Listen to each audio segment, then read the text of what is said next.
Hər vaxtınız xeyirli olsun. Mən məntiq müəllimi Elbrus Həşimov. 5 aprel tarixində tədris mərkəzimizdə keçirilmiş sınaq imtahanının məntiq üzrə suallarının izahını vermiş olacağam. Deməli, 46-cı sualda fiqur ədəd əlaqələri ilə bağlı bir sual nümunəsidir. Deməli, biz diqqətlə baxsaq,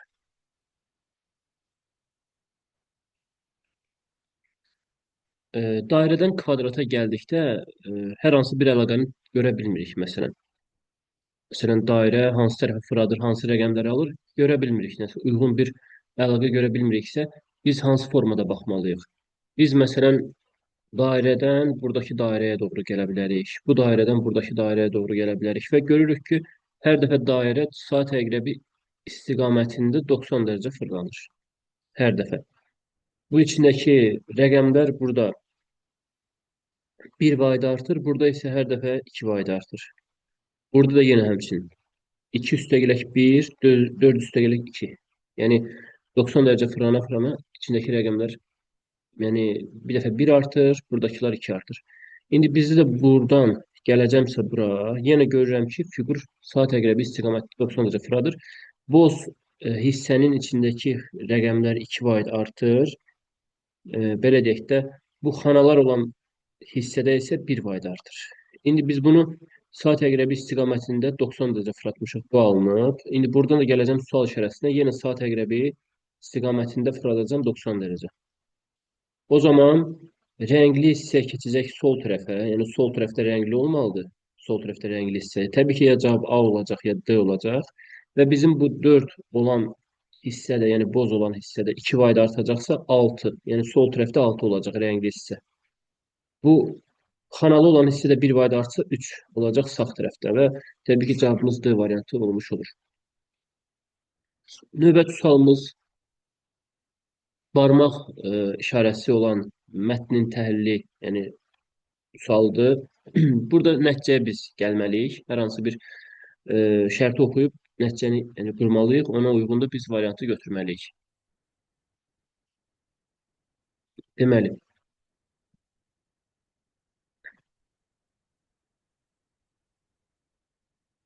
diqqətlə baxsaq, burada 5 nəfər var. Bir şagirdin 4 yoldaşına təklif etdiyi oyun şərtinə görə oyunçular onlara verilən sualları düzgün olub olmamasından asılı olmayaraq istədikləri formada cavablandıra və ya cavablandırmaya bilərlər. Oyunçuların 5-i də sıraya düzülürlər. Kənar bir şəxsin bu oyunu kim təklif etdi sualını oyunçulardan şəhadət barmağını sola və ya sağa istiqamətləndirənin təklif edin, sola və ya sağa yerləşdiyini bildirir. Deməli, yuxarı istiqamətləndirən özünün təklif etmədiyini bildirir. Aşağı istiqamətləndirən özünün təklif etdiyini. Burada axırda deyir, bir oyunçu isə oyunu təklif etmək istəməyib. Həmin oyunçu budur, amma oyunu təklif edəni göstərmək istəməyib daha doğrusu. Amma oyunun özünü təklif edə bilər bu, təbii ki. Bunların 5-i də oyunu təklif edəndir. Sadəcə bu 3 oyunu təklif edəni göstərmək istəməyib. 1, 2, 4, 5 oyunu təklif edəni göstəriblər. Amma 3 nömrəli göstərməyib, amma özü təklif edə bilər təbii ki. Biz burada yoxlama aparmalıyıq. Məsələn, 1 nömrəli oyunçu. Tutaq ki, düşünək ki, bu oyunu təklif edən 1 nömrəli oyunçudur. Təzədən qayıdırıq, elə buradan başlayırıq bir-bir bu məlumatları götürməyə, doğru və yalan olan məlumatları götürməyə. Bu deyir ki, sağımdadır oyunu təklif edən. Halbuki 1 nömrəli oyunçu özü oyunu təklif edən kimi biz bunu düşünmüşük. Deməli, özü nə danışır? Yalan danışır. Bura atıram yalan. 2-nin məlumatı deyir ki, yuxarı. Deyir ki, mən eləməmişəm oyunu təklifi. Yəni, özünün təklif etmədiyini göstərir və həqiqətən də doğru danışır. Həqiqətən o eləmir. Çünki 1 nömrəli oyunçu oyunu təklif edəndir. Deməli, onun məlumatı doğru olur. 3 nömrəli məlumat heç nə yoxdur, demək istəmir 5 nə. 4 deyir ki, sol tərəfində yerləşir oyunu təklif edən və doğru deyir həqiqətən də. Çünki 1 nömrəli oyunçu oyunu təklif edəndir. Ona görə bu doğru deyil. Doğru yazıram bura. Doğru deyir. Bu 5 isə deyir ki, mən eləmişəm. Aşağı göstərir. Təbii ki, yalan danışır. Çünki oyunu təklif edən 1 nömrəli oyunçudur. Bu getdi 1 nömrəli oyunçu oyunu təklif edərsə nə baş verəcək? 2 doğru, 2 yalan olacaq. İndi isə keçirik 2 nömrəli oyunçunu düşünürük ki, oyunu təklif edəndir. Təzədən 1-ə qayıdırıq. Məlumatları 1-dən düz 5-ə qədər bir-bir belə deyək də öyrənirik məlumatları. 1 deyir ki, sağımda da oyunu təklif edən və həqiqətən doğru deyir.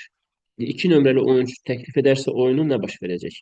Birincinin məlumatı doğrudur. İkinci deyir ki, mən eləməmişəm, bu dəfə yalan deyir. Çünki o eləyib. 3 heç nə deməyib, 4 deyir solumda doğru deyir. 5 deyir mən eləmişəm, yalan deyir. Bu da getdi. Sonra 3 nömrəli oyunçu oyunu təklif edərsə nə baş verəcək? İndi onu yazıram. 3 nömrəli oyunçu oyunu təklif edən bilər. Özü təbii ki, sadəcə oyun göstərməyib kim təklif edə bilər. Amma özü təklif edə bilər oyunu. Bir deyir ki, sağımdadır, doğru deyir. İki deyir ki, yuxarı göstər. Mən eləməmişim, doğru deyir. Çünki 3 nömrəli edib. 3 heç nə demir, 4 deyir, solumdadır, düz deyir. 5 deyir ki, aşağıdadır. Yəni mən eləmişəm, yəni və yalan danışır. Çünki 3 nömrəli oyunçu təklif edəndir. İndi keçirik 4 nömrəli oyunçu oyunu təklif edərsə nə baş verəcək? 4 nömrəli oyunçu, yəni bu. Bir deyir ki, sağımda, doğru deyir. İki deyir ki, mən eləməmişəm, doğru deyir. Üç heç nə demir. Dörd özü təklif edəndir. Deyir ki, solundadır, yalan danışır. Beş deyir, mən eləmişəm, yalan danışır. Dörd də getdi, bir dənə axırıncısı qaldı. Beş nömrəli oyuncu oyunu təklif edərsə nə baş verəcək? Beş nömrəli oyuncu. Beş nömrəli oyuncu təklif edərsə yenə əvvəldən başlayırıq. Bir, deyir sağımdadır, doğru deyir. İki deyir, mən eləməmişəm, doğru deyir. Üç heç nə demir. Dörd deyir, solumda yalan deyir. Beş deyir ki, mən eləmişəm. Fikir versiniz, bu beşin məlumatlarıdır bayaqdan yalan. Bu dəfə 5 özü oyunu təklif edəndir deyə və onun məlumatı aşağıdır. Yəni mən eləmişəm və nəhayət doğru deyir bu dəfə. Və bizə deyir ki, doğru və yalan məlumatların sayı eyni olarsa, oyunu kimin təklif etdiyini müəyyən et. Diqqətlə baxsaq, birinci nömrəli oyunçu oyunu təklif edərsə, 2 yalan, 2 doğru var. Düzdür. Yəni deməli bir nömrəli oyunçu oyunu təklif edə bilər. Çünki yalan və doğruların sayı eynidir. İkinci nömrəli oyunçu oyunu təklif edərsə yenə doğrudur. Cavab böyük ehtimal 1, 2, 4 olacaq. 3-də 3 dənə doğru var, bu olmaz. 4-də 2 doğru, 2 yanlış var. Bunu da götürəcəm. 5-də 3 doğru, 1 yanlış var. Bunu götürməyəcəm. Doğru və yalan məlumatların sayı eyni 1, 2, 4-də ödəyir. Ona görə 1, 2, 4 cavabımızdır. Doğrular məsələn çox olsa yalandan belə desə, onda 3, 5 olar. İndi burada eyni deyir deyə 1, 2, 4-ü götürəcəm. Yəni cavab olur burada C variantı. Keçirik növbəti sualımıza. Burada təbii ki, orta hissəyə anaqram düşməlidir. Bardaş olacaq. Bardaş. İkinci sözdə daşqın alınır. Birinci söz bardaş, ikinci söz daşqın. Elə bir anaqram qoymalıyıq ki, iki söz yaransın. Və olacaq burada daş olan anaqram və budur. Burada isə fərqli variant soruşurdu bizdən 49-cu sualda. Burada biraz ümumi dünya görüşüdür. Yəni təbii ki, burada Avropa, Asiya ölkələrini tanımaq lazımdır bu suala görə. Və burada məsələ nədir? Deməli, burada sual doğru cavab 49-da C variantı olacaq. Çünki Asiya ölkəsidir. Qanunlar isə Asiya ölkələr deyil. Yəni, bizdə fərqli variant soruşur. Təbii ki, burada Pekin olacaq. Pekin Asiya ölkəsi sayılır. Minsk olsun, sonra daha doğrusu şəhərlər. Helsinki olsun, məsələn, Madrid olsun. Bunlar hamısı Avropa ölkəsi sayılır. Ona görə burada fərqli variantımız daha doğrusu o birilər Avropa ölkəsinin şəhərləridir. Pekin isə Çinin paytaxtıdır deyə, Çinin yəni şəhəridir deyə belə deyək və Çin özü Asiyada yerləşdiyinə görə təbii ki, burada Pekin fərqli variant olur. Yəni deməli Asiya ölkəsi olduğuna görə, digərləri Avropa ölkəsi olduğuna görə. Yəni sualımızın doğru cavabı burada olur. C variantı. Keçirik növbəti sualımıza.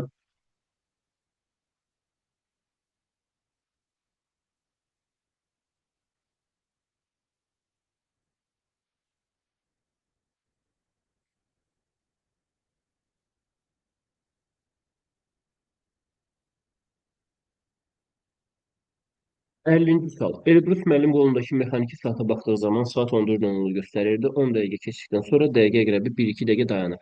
Saat əqrəbi. Biz bunun konkret düsturunu verə bilərəm əslində qalsa bunun, amma məntiqi yolunu da verə bilərəm. Məntiqi yolu daha yaxşıdır. Çünki düsturu hər sualda ödəməyə bilər. Məsələn, hər hansı bir saat məsələsi biz görən kimi saat çəkməliyik. Başqa variantımız yoxdur onsuz da. Bir dənə saat çəkirəm. Bu saat bura 12-ni göstərir. Bura 1-i göstərir. Bura 2-ni göstərir. Bura 3-ü göstərir. Bura 4-ü göstərir. Bura 5-i göstərəcək. Aşağı 6-nı göstərəcək. Bura 7-ni göstərəcək. 8 buranı göstərəcək. 9 buranı göstərir. 10 təbii ki buranı göstərir. 11 də buranı göstərəcək. Və hər saatda siz fikir versəz, hər saatın aralarında 4 şkala var. Bir, 2, 3, 4. Yəni buradan buraya kimi birinci dəqiqə, ikinci dəqiqə, üçüncü dəqiqə, dördüncü dəqiqə, bu da beşinci dəqiqə artıq tamamında olur. Birin tamamında. Ona görə 4 şkala olur arasında. Bir, 2, 3, 4. Bir, 2, 3, 4. Bir, 2, 3, 4. Bir, 2, 3, 4. Bir, 2, 3, 4.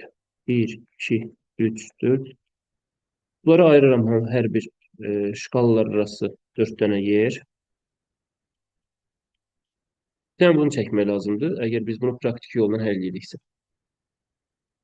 Bir Elbrus müəllim qolundakı mexaniki saata baxdığı zaman saat 14:00 göstərir. Saat bir növ 14:00 hamı təyin edə bilir gözlə. Daha ehtiyac yoxdur 14:00 təyin eləmək, çünki hamı bilir ki 14:00 nə vaxt olur. Saat əqrəbi 2-nin üstündə olmalı da, əqrəbləri çəkmirəm. Dəqiqə əqrəbi burada olmalıdır 12-nin üstündə. Və deyir ki 10 dəqiqə keçdikdən sonra 10 dəqiqə keçməsi üçün dəqiqə əqrəbi hamı bilir ki 10 dəqiqə ərzində 2-nin üstünə gələcək. Bunu buradan ləğv edirəm. Saat bəs 10 dəqiqə ərzində neçə dərəcə gedəcək? Biz bunu artıq dərəcə ilə hiss eləməliyik. Saatı çünki 10 dəqiqəsi və yaxud 2 dəqiqəsi, 3 dəqiqəsini gözdən, adi gözlə görmək olmur. Dəqiqənin ehtiyacı yoxdur. Dəqiqəni onsuz da gözdən idarə eləmək olur 60 dəqiqədə, amma saatı idarə eləmək olmur. Ona görə biz nə edirik? Saatı dərəcə ilə ifadə etmək üçün birinci bilirik ki, 1 saat tam dairə çevirə biləcək. Tam dairə 360 dərəcədir. Saat əqrəbi də bizə lazımdır ki, 1 dəqiqə ərzində neçə dərəcə dönəcək? Çox balaca dərəcə dönəcək. Məsələn, 1 dəqiqə ərzində məsələn biz belə deyək. Hamısı 360 dərəcədirsə və bu 12, bir dənə qrup 360 dərəcə. Nə qədər aralıq var burada? 12 dənə. 360-ı bölürsünüz 12-yə və tapırsınız ki, 12-dən 1-ə arasında olan məsafə 30 dərəcədir. 1 ilə 2 aralarında olan məsafə 30 dərəcədir. Burada 30 dərəcədir yenə. Belə bir məsələ var burada. İndi məsələ odur ki, bizim saat əqrəbimiz buradan bura gəlmək üçün neçə dəqiqə gedir? 60 dəqiqə. Bizə lazım 1 dəqiqə. Saat əqrəbinə görə 60 dəqiqə uyğun gəlir 30 dərəcəyə. Çünki saat əqrəbinin biz dəqiqəsini dərəcəyə çevirməliyik. Yəni buradan bura saat əqrəbi 60 dəqiqə gedir. Buradan buraya kimi. Saata görə 60 dəqiqədir. 60 dəqiqə ərzində 30 dərəcə gedir. 1 dəqiqə nə olacaq? X. Çarpaz vursaz görərsiniz ki, 1 dəqiqə ərzində 0,5 dərəcə. Bu oldu bizim saat əqrəbimizin dərəcəsi. 1 dəqiqə 0,5. Bunu yad saxlamaq da olar. 1 dəqiqə 0,5 dərəcə. İndi yaxşı. Sual olunur. Bizim bu saatımız bunu silək buradan. Onsuz da yadda qaldı. 1 saat, 1 dəqiqə ərzində saat əqrəbi. Söhbət saatdan gedir. 1 dəqiqə ərzində 0,5 dərəcə hərəkət edir. İndi dəqiqə əqrəbini buradan çıxartdıq. Çünki 10 dəqiqə keçmişdi sualda. 10 dəqiqə keçdikdən sonra dəqiqə 10 dəqiqə əqrəbi. Dəqiqə əqrəbi 10 dəqiqə ərzində 12-dən 2-yə gəlir. Həmin ərəfə saat əqrəbi də hərəkət etməlidir. Saat bəs hara gələcək? Buradan gələcək, biraz bu yana gələcək, düzdür? Və saat nə qədər gələcək, hərəkət edəcək?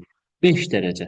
Çünki 10 dəqiqə saata görə nə edir? 1 dəqiqə ərzində 0,5 dərəcədirsə, 10 dəqiqə ərzində 10 vurulsun, bu 0,5 yəni 2-də 1 deməkdir də. Onu vurmalsan 2-də 1-ə. 10 dənə 0,5, yəni 5 dərəcə.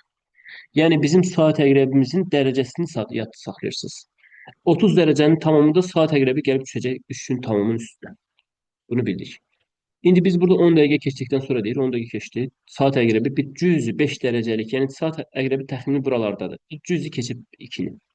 Amma dəqiqə əqrəbi 10 dəqiqə ərzində düz 2-nin üstündədir, bunu bildik. Dəqiqə əqrəbi düz 2-nin üstündədir. 10 dəqiqə keçdikdən sonra dəqiqə əqrəbi 1-2 dəqiqə dayanır. 10 dəqiqə keçdi, bundan sonra 1 dəqiqə və yaxud 2 dəqiqə, bunlardan biri olmalıdır. Əgər biri ödəməzsə 2-ni biz götürərik. 1 dəqiqə 10 dəqiqə keçdikdən sonra dəqiqə əqrəbi 1 dəqiqə ərzində dayanır. İndi birinci biri götürək. Alınmasa 2-ni götürərik. İndi 1 dəqiqə tutaq ki, düşünək ki, hansı əqrəb dayanır? Dəqiqə əqrəbi. Dəqiqə əqrəbi deyək ki, 1 dəqiqə dayanacaq. Bu dəqiqə qalsın burada öz yerində. 1 dəqiqə ərzində dəqiqə əqrəbi dayanırsa, mötərizə yazıb saat əqrəbi hərəkətini davam etdirir. Bizim saat əqrəbimiz 1 dəqiqə ərzində nə qədər gedir? 0,5 dərəcə. Bu 5 dərəcənin üstünə 0,5 gəlirik. Çünki 5 dərəcə artıq buranı keçib. 1 dəqiqə də üstünə gəlsə edir 5,5 dərəcə. Birbaşa üstünə yazıram. Üstünə gəlirəm 0,5 edir 5,5 dərəcə. Düşünün ki, saat əqrəbi 5,5 dərəcə keçib buranı. İndi dəqiqə əqrəbi isə 1 dəqiqə 6 dərəcə gedir. Bunu da qeyd edək. Çünki Dəqiqə qrebi ümumi olaraq 360 dərəcə deyil. Tam bir dövrü 360 dərəcədir. Bizim dəqiqə qrebimiz, məsəl üçün, buradan məsəl üçün dəqiqə qrebi necə gözdən görmək olar 60 dərəcə, 6 dərəcə olduğunu? Çünki biz bilirik ki, buradan bura kimi 30 dərəcədir. 30-u da 5-ə bölərsən, hər şkala arasındakı məsafə nə qədər sayılır? 6 dərəcə sayılır da. Çünki 30-u biz 5-ə bölsək, təbii ki, 6 eləyir və hər şkala 6 dərəcədir. İndi bizim saat əqrəbimiz 5,5 dərəcə hərəkət edib. İndi 1 dəqiqədə hərəkət elədi. Saat dəqiqə əqrəbi dayandı. Hərəkət eləmədi. Saat əqrəbi hərəkət elədi, dəqiqə dayandı bu şərtə görə. İndi bir dəqiqə dayanıb axı dəqiqə əqrəbi. Ondan sonra davam edir. Yəni bir dəqiqə dayandı dəqiqə, все. Bundan sonra hər ikisi başlayır davam eləməyə paralel formada və diqqətlə baxsaq, dəqiqə 2-nin tamamında deyil. Bir dəqiqə sonra baxın nə baş verir? Bir dəqiqə sonra. Bir dəqiqə sonra dəqiqə qrəbi gəlib düşəcək bu şkalanın üstünə, yəni 6 dərəcənin üstünə. Bir dəqiqə sonra dəqiqə qrəbi də üstə gələk 0,5 düşəcək 6 dərəcənin üstünə. Bir dəqiqə sonra nə baş verəcək? Bu da 6 dərəcənin üstünə düşəcək. Dəqiqə qrebi də gələcək birinci şkalanın üstünə. O da 6-cı dərəcə sayılır. Buradan buraya kimi məsafə 6-cı dərəcədir. Buradan başlayaraq 6-cı dərəcə və bunlar bu nöqtədə üst-üstə artıq düşürlər. Saat və dəqiqə qrebi arasındakı olan əqrəblər yəni üst-üstə düşürlər və salam. Bunlar da üst-üstə nə vaxt düşdü? Bunlar təbii ki, xarab saatdır. Bu bizim xarab saatımızdır. Və 2 yol xarab saatdır. Çünki biz burada dəqiqə qrəbini bir dəqiqə dayandırmışdıq. Bir dəqiqə dayandırmışdıq dəqiqə qrəbini. İndi saat neçə sayılır? 14, 14. 5, 5 bu da 1 dəqiqə. 11. Amma bu xarab saatdır. Bizə burada hansı xarab saatı soruşsa cavab 14, 11 olur. Bizə burada real zamanı soruşur. Və 1 dəqiqə əgər dəqiqə qrebi dayanmış saatdırsa, real zaman bunun 1 dəqiqə sonrasıdır. Çünki bir dayanıb axı 14, 11 geridə qalıb. Dayanmış saat geridə qalmış saatdır. Yeni saat 14, 12. Bu bir dəqiqə dayanmış saat. Xarab saat soruşsa 14, 11 cavab olacaq. Real soruşduğuna görə 14, 12. Bunun düsturuna da yolu var, amma bu üsul əsas üsuldur. İstənilən saat məsələlərində, belə suallarda istənilən sualı bu yolla həll etmək olar. Ona görə cavab olur real saat 14, 12. E variantı. Bunun bir yolu da var. Yəni qısa yol kimi. Həmişə real zamanı soruşanda dəqiqə olan hissəsi 12-yə bölünməlidir. Yəni burada 3 dənə variant ata bilərdik. Dəqiqə olan yeri 12-yə bölünməlidir. Ya cavab 15-12 olar, ya 14-12 olar. Variantlarda əgər bir dənəsi 12-yə bölünən dəqiqə hissəsi olsa, o həmin variantı biz rahat götürə bilərdik. Təbii ki, burada cavab 14-12 biz bayaq tapdıq. Keçirik növbəti sualımıza. Elastik külə ilə bağlı bir sual formasıdır. Deməli, bizə burada şərtdə deyir ki, kürəciklər hərəkət edir hansı formada? Aşağı yuxarı, aşağı yuxarı. Yəni başladığı formada hərəkət edirlər və nə baş verir burada? Elastik toqquşma baş verir. Bunlar divarlardır. Bunlar divarlardır. Qalın xəttlər divarlardır. Bunlar divarlardır. Bura həmin o ştrixlərlə çəkilmiş divardır. Buna toqquşan kimi hərəkət yəni qayıdır geri həmin sürətlə və bir şkala bizim üçün sayılır 1 dəqiqə. Birdən 2-yə gedişat 1 dəqiqə sayılır. Bizə lazımdır ki, 5-ci xətt lazımdır. Bizə 5-ci xətt buradadır. 5-ci xəttin üstünə ikinci dəfə nə vaxt olarlar? Bu kürəciklərin hamısı eyni. Özləyir. Hərəkətə başladıqdan ən az neçə saniyə sonra bütün kürəciklər mərkəzləri eyni olan 5-ci xəttin üstündə ikinci dəfə olacaqlar. Nə vaxt? İndi biz bu qaldığı yeri 0-cı saniyə götürürük. Qaldığı yer 0-cı saniyə sayılır. 1-ci saniyə sayılmır. Buradan gəlsə bura, bu olur 1-ci saniyə. Buradan bura gəlsə mərkəz, bu olur 2-ci saniyə. Bura gəlsə mərkəz olur 3-cü saniyə. Bura gəlsə mərkəz olur 4-cü saniyə. Bu kürəcik mərkəzi 5-ci xəttin üstünə neçənci saniyədə düşdü? 4-cü saniyədə düşdü. 4-ü bura qeyd edirəm özüm üçün. 4. Sonra mərkəz bura gələndə 5-ci saniyə olur və yadda saxlayın. Bura gəlib çatanda artıq toqquşma baş verəcək. Çünki elastik toqquşma baş verib, bundan sonra geri qayıdacaq. Yəni 5-ci saniyə düşür bura, 5-ci saniyə və toqquşma hal-hazırda baş verib 5-ci saniyədə və 6-cı saniyə qayıdır geriyə. 6-cı saniyə mərkəz bura düşəcək və 5-ci xəttin üstünə düşəcək. Bizə lazımdır ki, 5-ci xəttin üstünə nə vaxt düşəcəksə, burada 5-ci xətt deyir. 5-ci xəttin üstünə nə vaxt düşəcəksə, həmin saniyələri qeyd edək. 6-cı saniyədə düşdü mərkəz 5. Ona görə bura yazırıq 6-nı. Sonra bir dənə yuxarı qalxır. Bura düşür 7-ci saniyə, bura düşür 8, bura düşür 9 və qayıdır əvvəlki vəziyyətinə 10-cu saniyə. Biz onu qeyd eləmirik. Biz ancaq 5-ci xəttin üstünə düşən saniyələri qeyd edirik. 11-ci saniyə düşür aşağı bir növ. 12 bir dənə aşağı. 13 bura. 14-cü saniyə artıq düşdü. Mərkəz 5-ə. 14-ü biz bura qeyd edirik. 3 dənəsini qeyd elədiksə bunu davam etdirməyə ehtiyac yoxdur aşağı yuxarı.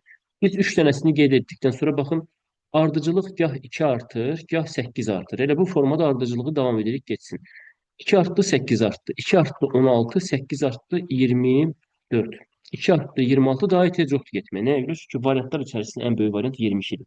Ona görə də variantlar içərisində ən böyük variant 22 idisə, 22-yə qədər getsəz kifayət edir. Yəni çox uzanmağa ehtiyac yoxdur yəni. İkinci kürəciyə indi gedirik. Görək hansıdır. Burası sıfırıncı saniyədir yenə qaldığı yer. Başlayandan sonra birinci saniyə olur. Birinci saniyə bura düşür, ikinci saniyə düşür və bura. Mərkəz 5-ə düşdü, ikinci saniyə bəli düşdü. Buraları silək, qarışdırmayasınız deyə. Mərkəz düşdü ikinci saniyəyə, mərkəz 5-ə. İkinci saniyə. İkinci saniyəni qeyd edirəm. İkinci kürədə artıq. İkidə burada elastik toqquşma baş verib deyə qayıdır geri. Yəni üçüncü saniyə qalxacaq yuxarı. Dördüncü saniyə bir dənə də yuxarı qalxacaq və yenə toqquşma baş verəcək və düşəcək aşağı təzədən. Beşinci saniyə bura düşəcək, altıncı saniyə düşəcək yenə mərkəz 5-ə. Altını qeyd edirəm. Sonra yenə toqquşma baş verib deyə 7 yuxarı qalxır, 8 bir dənə yuxarı qalxır və toqquşma baş verib qayıdır geri. Bu nöqtə qoyduğum yer 9-cu saniyə, bu nöqtə qoyduğum yer artıq 10-cu saniyə olacaq. Yəni bu xətt mərkəzi 5-ə düşdü 10-cu saniyədə. Yenə biz 3 dənəsini qeyd elədiksə kifayət edir. 2, 6, 10 bunlar 4-4 artır. 14, 18, 22, 26 və yəni bu formada gedərsiniz. Bir də qaldı axırıncı kürəcik. Bunu da biz təyin edək saniyələrini. Ondan sonra ortaq ikinci dəfə nə vaxt düşəcəksə onları götürək. Sıfırıncı saniyə, birinci saniyə, ikinci, mərkəz 5-ə ikinci saniyə. Bu normalda sıfırı qeyd eləməsəm də olar. Sadəcə çox adam çalışır ki, bu bir qaldığı yeri birinci saniyə götürür. Ona görə qaldığı yer qaldığı yerdir. Yəni birinci saniyə hərəkətdən sonra olur. İkinci saniyə düşür mərkəz 5-ə 2-ni qeyd edirəm. Üçüncü saniyə düşəcək aşağı. Burada artıq yer var getməyə. Dördüncü saniyə bura düşəcək və mərkəz burada olduğuna görə toqquşma baş verib artıq. Və beşinci saniyə üçün geri qayıdacaq. Beşinci saniyə burada olacaq. Altıncı saniyə burada olacaq və altıncı saniyədə nə baş verib? Toqquşma deyirəm. Mərkəz beşinci xəttin üstünə düşüb. Mərkəz buradadır deyə kürənin mərkəzi düşüb beşinci xəttin üstünə. Ona görə altıncı saniyəni qeyd eləməliyəm.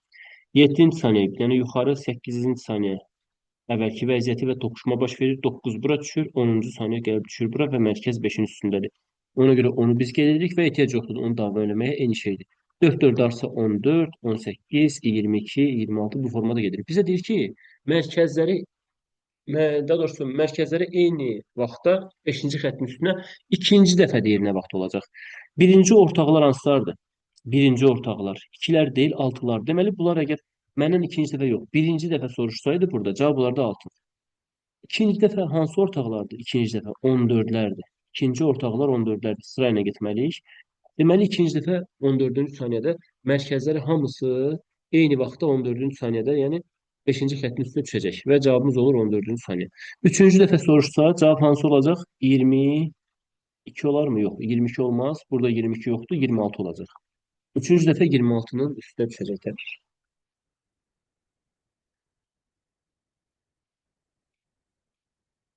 Keçirik növbəti sualımıza. Cədvəllə bağlı bir sualdır.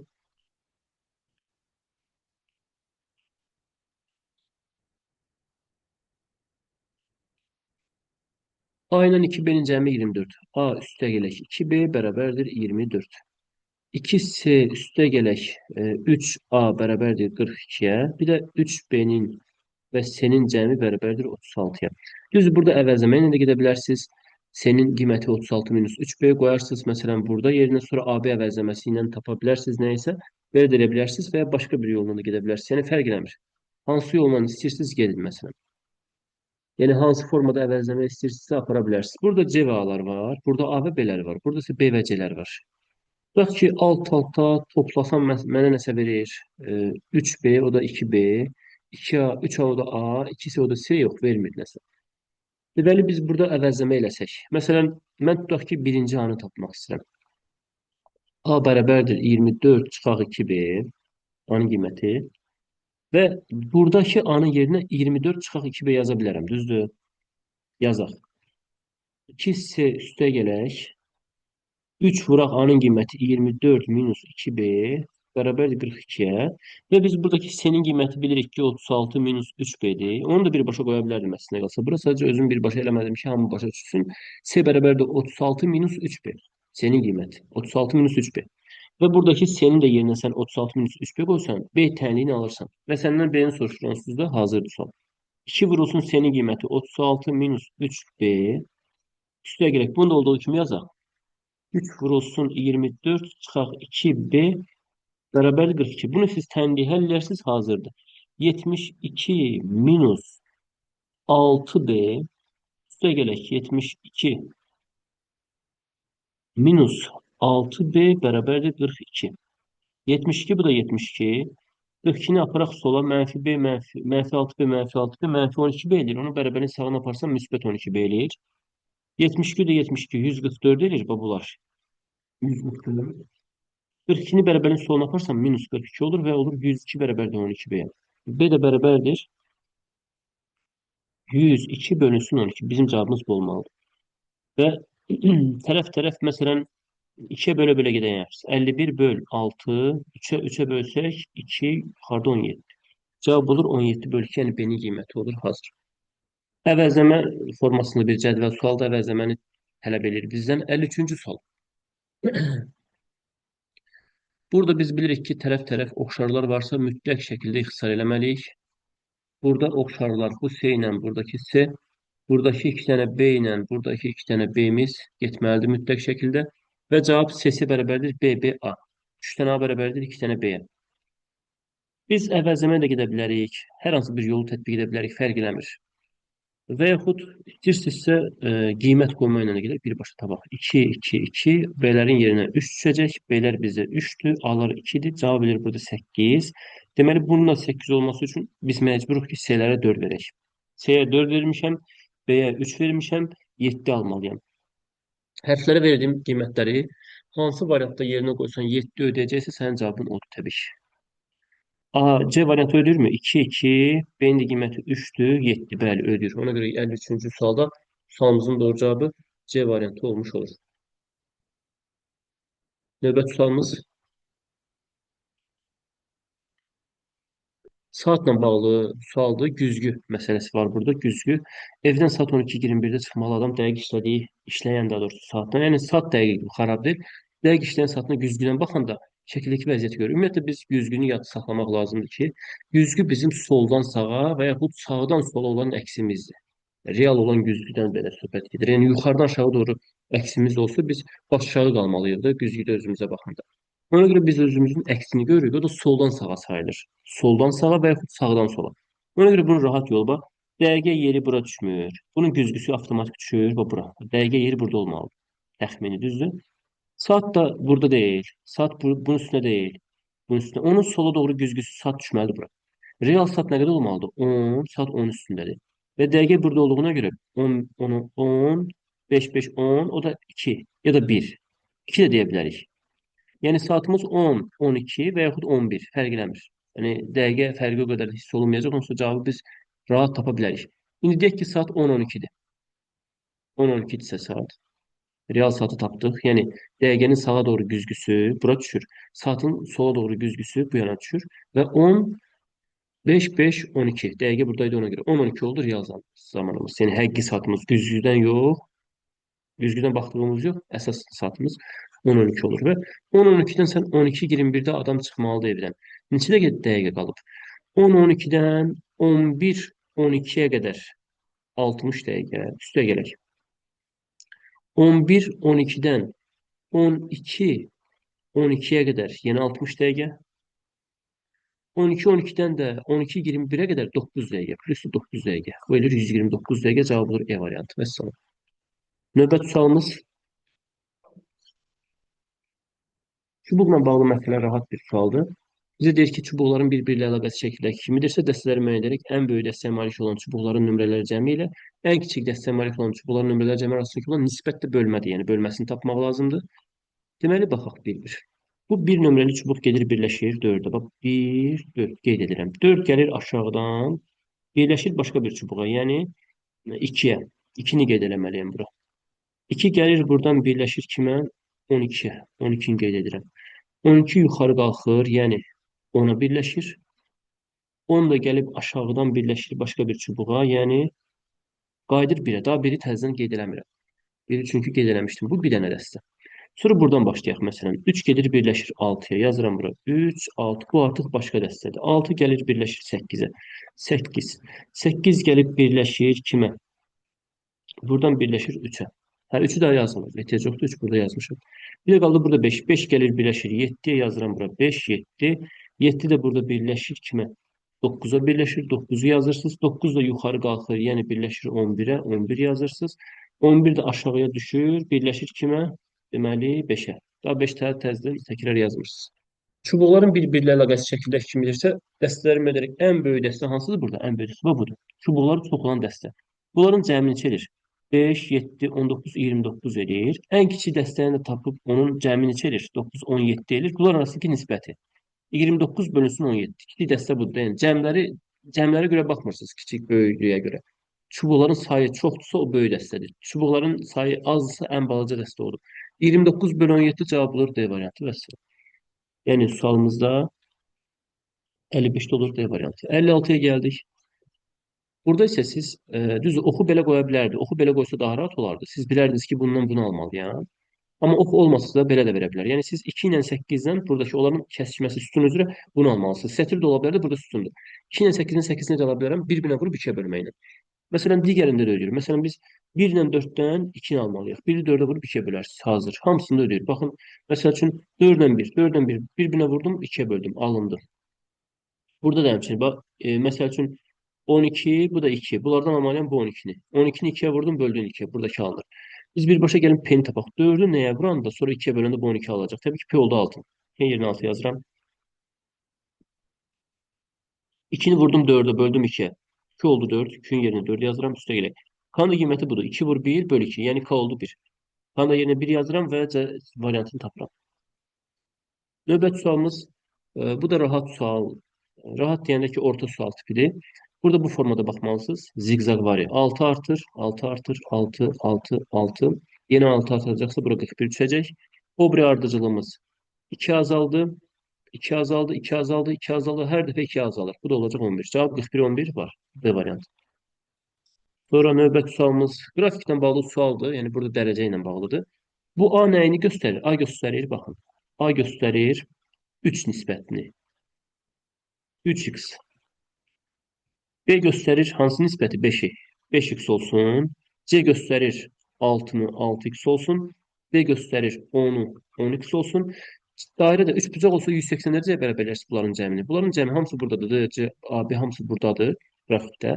Tutaq ki, burada biraz sual çox bilmişlik eləsə, məsələn, C olmasa qrafikdə, ABD olsa, onda siz ABD-nin, yəni 3x-i, 5x-i, 10x-i bərabərləşdir 360-a, C-ni götürməzsiniz. Amma orada hamısı var onsuz da. Rahat bir, standart bir sualdır.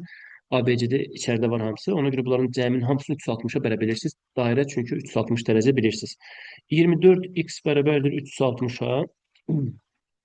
X bərabərdir 360-ı. Deməli, bölməliyik 24-ə. Bu 15 edir, səhv eləmirəmsə. Bəli, 15 eləyir. Sonra x 15 olandan sonra bu x-in yerinə 15 qoyursunuz. A olur 45 dərəcə, B olur 75 dərəcə, C olur 15 6-ya vuranda 90 dərəcə. Yaxşı yazıq 90-ı. D də olur 150 dərəcə. İndi baxın hələ.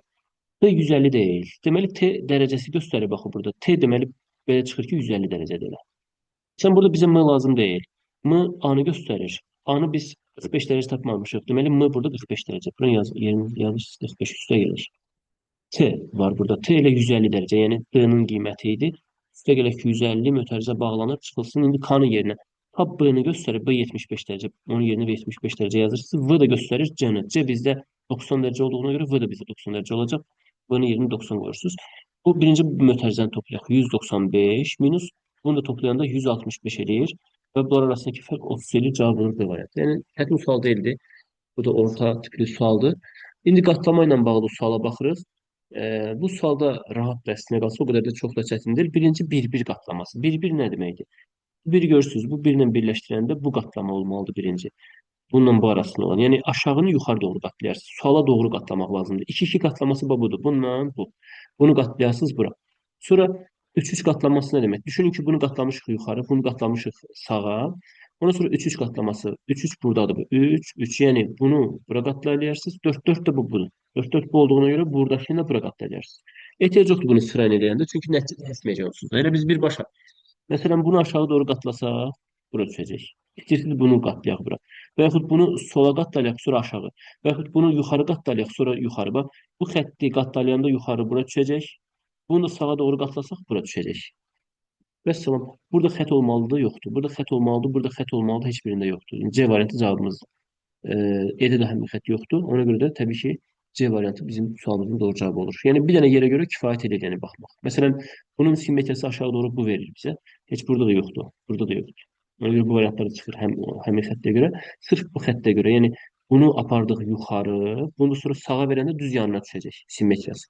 Aşağının yuxarı doğru simmetriya, məsafə eyni olmalıdır da bizdə. Bunun da sağa doğru simmetriyası, bunun simmetriyası yanına düşəcək, bura düşəcək. Və burada xətt olmalı deyə A olmayacaq, E də olmayacaq, cavab burada olur C variantı. Keçdik növbəti sualımıza.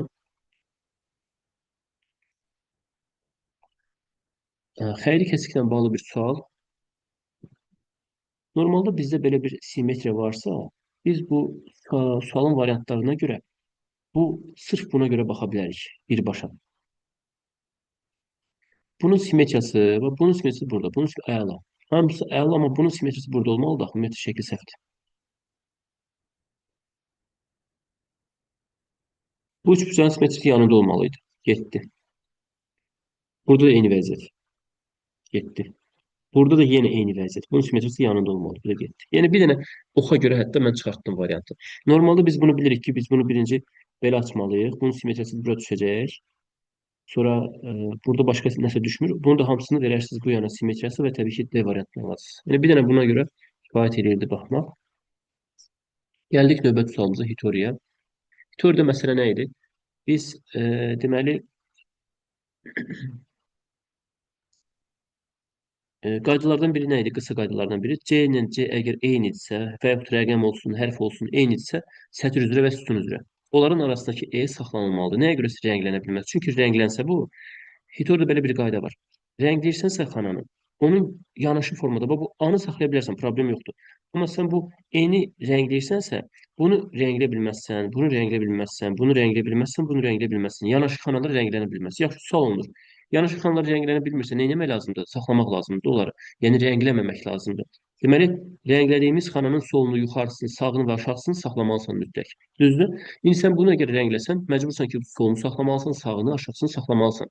Bəs yaxşı, C-lər sətr üzrə təkrarlanır axı. Bizdə Hitorda belə bir qayda var ki, sən bu elə bir rəngləməni və saxlamanı, yəni elə aparmalısan ki, sətr və sütun üzrə heç bir hərflər və yaxud rəqəmlər heç bir şey təkrarlanmasın. Belə çıxır ki, biz eni rəngləsək, C-lər orada təkrarlanacaq. Belə çıxır ki, məsələ nə olur? Məsələ o olur ki, biz burada oxşarları saxlamalıyıq aralarındakı hərfi. C ilə C oxşur, eni saxlamalıyıq. Eyni vəziyyət E ilə E də var. E ilə E var, oxşardır deyə aralardakı C saxlanılmalıdır.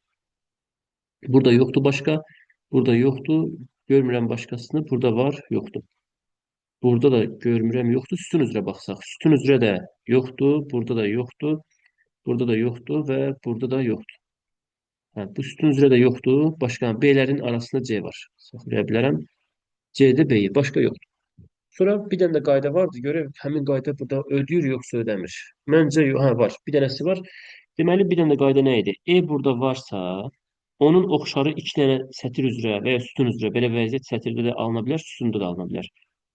Əgər belə bir hal varsa, digər iki dənəsi yanaşıdırsa, biz tək olan eni saxlaya bilmərik. Nəyə görə? Çünki sən bunu götürüb saxlasan, məcbursan ki, bu iki dənə eni rənglənməlisən də. Çünki sütun üzrə təkrarlama olmamalıdır. Biz o eni saxlasaq, bu ikisi rənglənəcəksə, bizim Hitorimizin qaydası pozulur. Çünki yanaşı xanalar sətr və sütun üzrə yəni rənglənə bilməz. Deməli, biz tək olan eni saxlamaqla səhv eləmişik.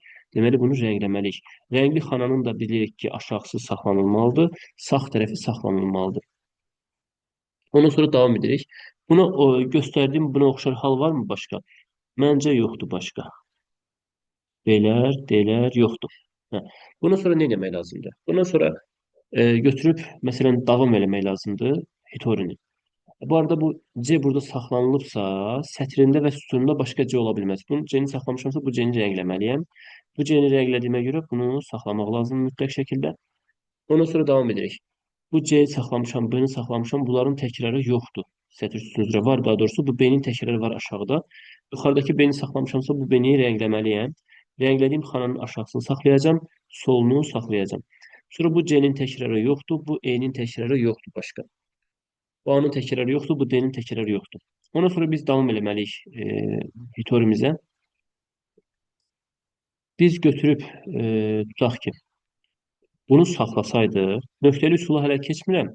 Bunu saxlasaq bunu rəngləməliyik axı. Bunu rəngləsək bunu saxlayırıq. Bunu saxlasaq bunu rəngləyirik və burada B qalır tələdə. Teoriyanın sonuncu deməli qaydası nədir? Saxladığımız xanalar var, dairə aldığımız xanalar. Sətr sütunu üzrə bir-birinə keçməlidir. Keçid yaranmalıdır. Sətr sütunu üzrə. Burada B qalır tələdə, çıxışı yoxdur. Deməli biz nəyi səhv elədik? Həmin o A-nı saxlamaqla. Buradakı A-nı saxlamaqla səhv elədik. Nöqtəli üsulla da yoxlaya bilərik biz bunu. Təbii ki, saxlayanı səhv olur, deməli rəngləmək lazımdır. Bunu rəngləyəndə solu saxlayırsan, aşağısını məcbur saxlamalısan. Ondan sonra buna sonra davam edirik. Deməli, biz deməli götürüb bu eni rəngləyə bilmərik. Çünki sən bu eni rəngləsən, məcbursan bunu saxlamağa. Bunu saxlasan, sətirdə sütunda başqa E ola bilməz. Bunda məcbursan rəngləməyə və bu dəfə D qalır tələdə. Ona görə də nə etməliyik? Bu eni rəngləməli yox, saxlamalıyıq. Bunu saxlamalıyıq. Bunu o zaman rəngləməliyik. Rəngli xananın sağı saxlanılacaq, solu saxlanılacaq. Bu formada davam elədik. Ondan sonra bizdə nə qaldı burada? Bu arada sırf şərtə görə sol hazırdır. Bizə birinci sətir lazımdır burada, amma ev yoxdur. Hitorini həll edək. Tam başa düşdülər ki, sonra davam edək sualımıza. Nöqtəli üsulu yoxlamaq olar əslində qalsa, nöqtəli üsuldan istifadə edə bilərik. Deməli, nöqtəli üsul necədir yəni? Onu yoxlamağın üsulu. Məsələn, bu D-lər təkrarlanır sətr və sütun üzrə. A-lar təkrarlanır sətr və sütun üzrə. B-lər təkrarlanır sətr və sütun üzrə. Bir dənə C burada təkrarlanmır. C bizdə təkrarlanmırsa, biz nə etməliyik məcbur? C-ni saxlaya bilərik. Problem yaratmır bizim üçün. Çünki sətr sütun üzrə. Biz bu C-ni saxlayırıq. C-ni saxladım.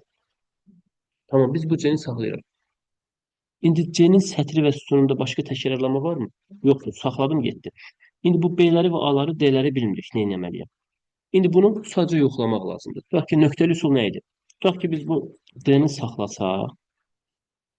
saxlasaq, nöqtəni qoyuruq ki, digər rənglədiyim xanalardan və yaxud saxladığım xanalarla qarışmasın.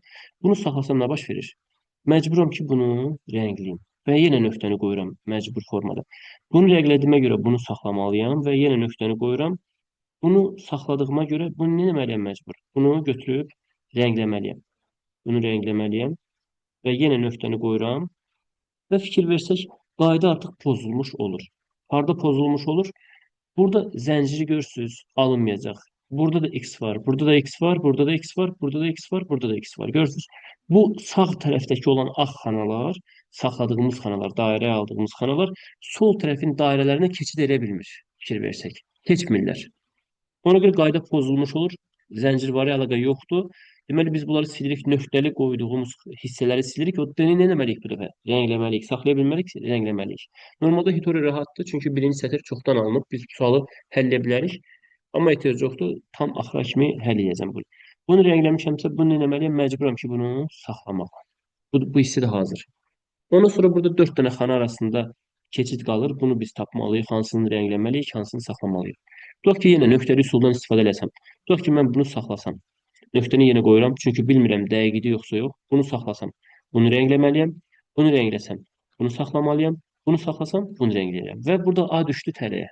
Yəni çıxışı yoxdur sətr sütun üzrə. Belə çıxır ki, biz o birinci belini eləməliydik, rəngləməliydik mütləq. Bunu rəngləsəm, məcbur artıq yanındakı beni saxlamalıyam. Ondan sonra biz bu hansı anı saxlayacağım, hansı anı rəngləyəcəm. Təbii ki, bu anı artıq biz D-ni saxlamışıq deyə biz bilirik ki, sətr sütun üzrə təkrarlama olmamalıdır. Bu D-ni rəngləmişik deyə bu anı saxlamalıyıq onsuz da. Bu A saxlanılır və bu A rənglənir. Və fikir versək, heç bir zəncirvari əlaqə tam olaraq ödəyir, heç bir yerdə pozulmur. Tam qaydasındadır zəncirvari əlaqə. Yəni ağ xanalar sətr sütun üzrə bir-birinə keçir və sətr sütun üzrə heç bir təkrarlanma təbii ki, yoxdur. Bizə şərtdə nə deyirdi? Şərtdə bizə deyirdi ki, aşağıdan 5-ci sətr deyirdi. Aşağıdan 5-ci deyib tapşırığı yerinə yetirdikdən sonra alınmış teorinin aşağıdan 5-ci sətr. Aşağıdan deyir. Bu beşinci sətr budur, düzdür. Yuxarıdan beşinci sətr budur. Biz amma deyir ki, aşağıdan beşinci sətr. Aşağıdan beşinci o deməkdir ki, aşağıdan başlayın saymağa. Aşağıdan birinci sətr, aşağıdan ikinci sətr, aşağıdan üçüncü, aşağıdan dördüncü, aşağıdan beşinci sətr budur. Və həmin o aşağıdan beşinci sətrindəki rənglənməmiş xanalarda yazılan bütün hərfləri seçin. Rənglənməmiş. Rənglənməmiş hansıdır? E, C, bir də B-dir. Və sol hazırdır. ECB-ni seçməli isə bunu götürəcəm, bunu götürəcəm, bir də bunu götürəcəm. Yəni 2, 3, 5. Qurtardı getdi. 2, 3, 5 var mı? Variant da var. Cavab olur burada C variantı.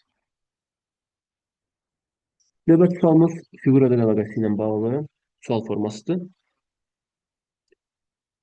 Üstə gələ 2 artdı. Getdikcə artırlar. Üstə gələk 4 artdı. Bu da 8 artdı. Artanlar get-gedə 2-yə vurulur. 16 artdı. Burada artıq 32 artmalıdır. Və 69 sualımızın doğru cavabı olmuş olur. B variantı. Sonra növbəti sualımız mətnin təhlili ilə bağlı bir sual formasıdır.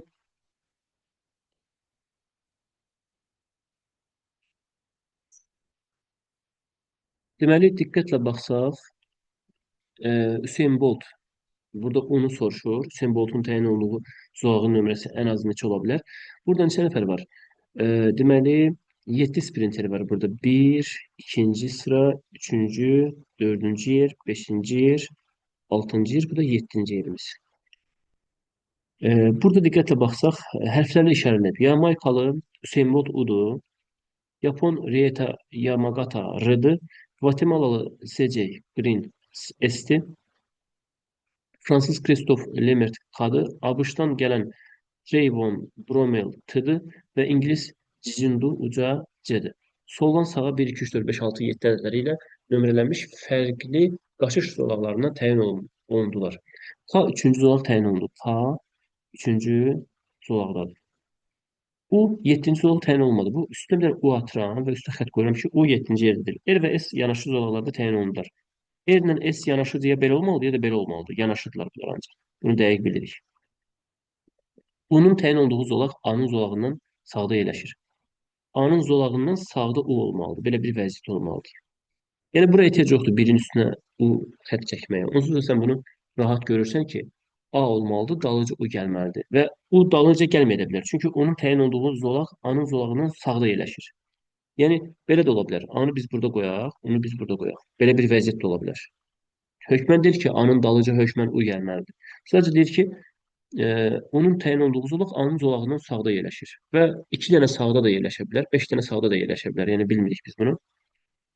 S-in təyin olduğu zolaq A-nın zolağından solda yerləşir. Yəni S-in təyin olduğu zolaq A-nın solunda yerləşir. A-nın solunda S olmalıdır. Bunu da bildik. A-nın solunda yerləşir. Daha bilmirik bunlar arasında adam var yoxsa yox. S-lə A arasında. Hüseyn Boltun bizə burada demir, sən təhlillə tam doldur. Deyir ki, Hüseyn Boltun təyin olduğu zolaq nömrəsi ən azı neçə ola bilər? Biz artıq bilirik ki, Hüseyn Boltun solunda A var, plus S də var. S-lə də R yanaşı olduğuna görə hələ S-in yanında hələ R də olacaq.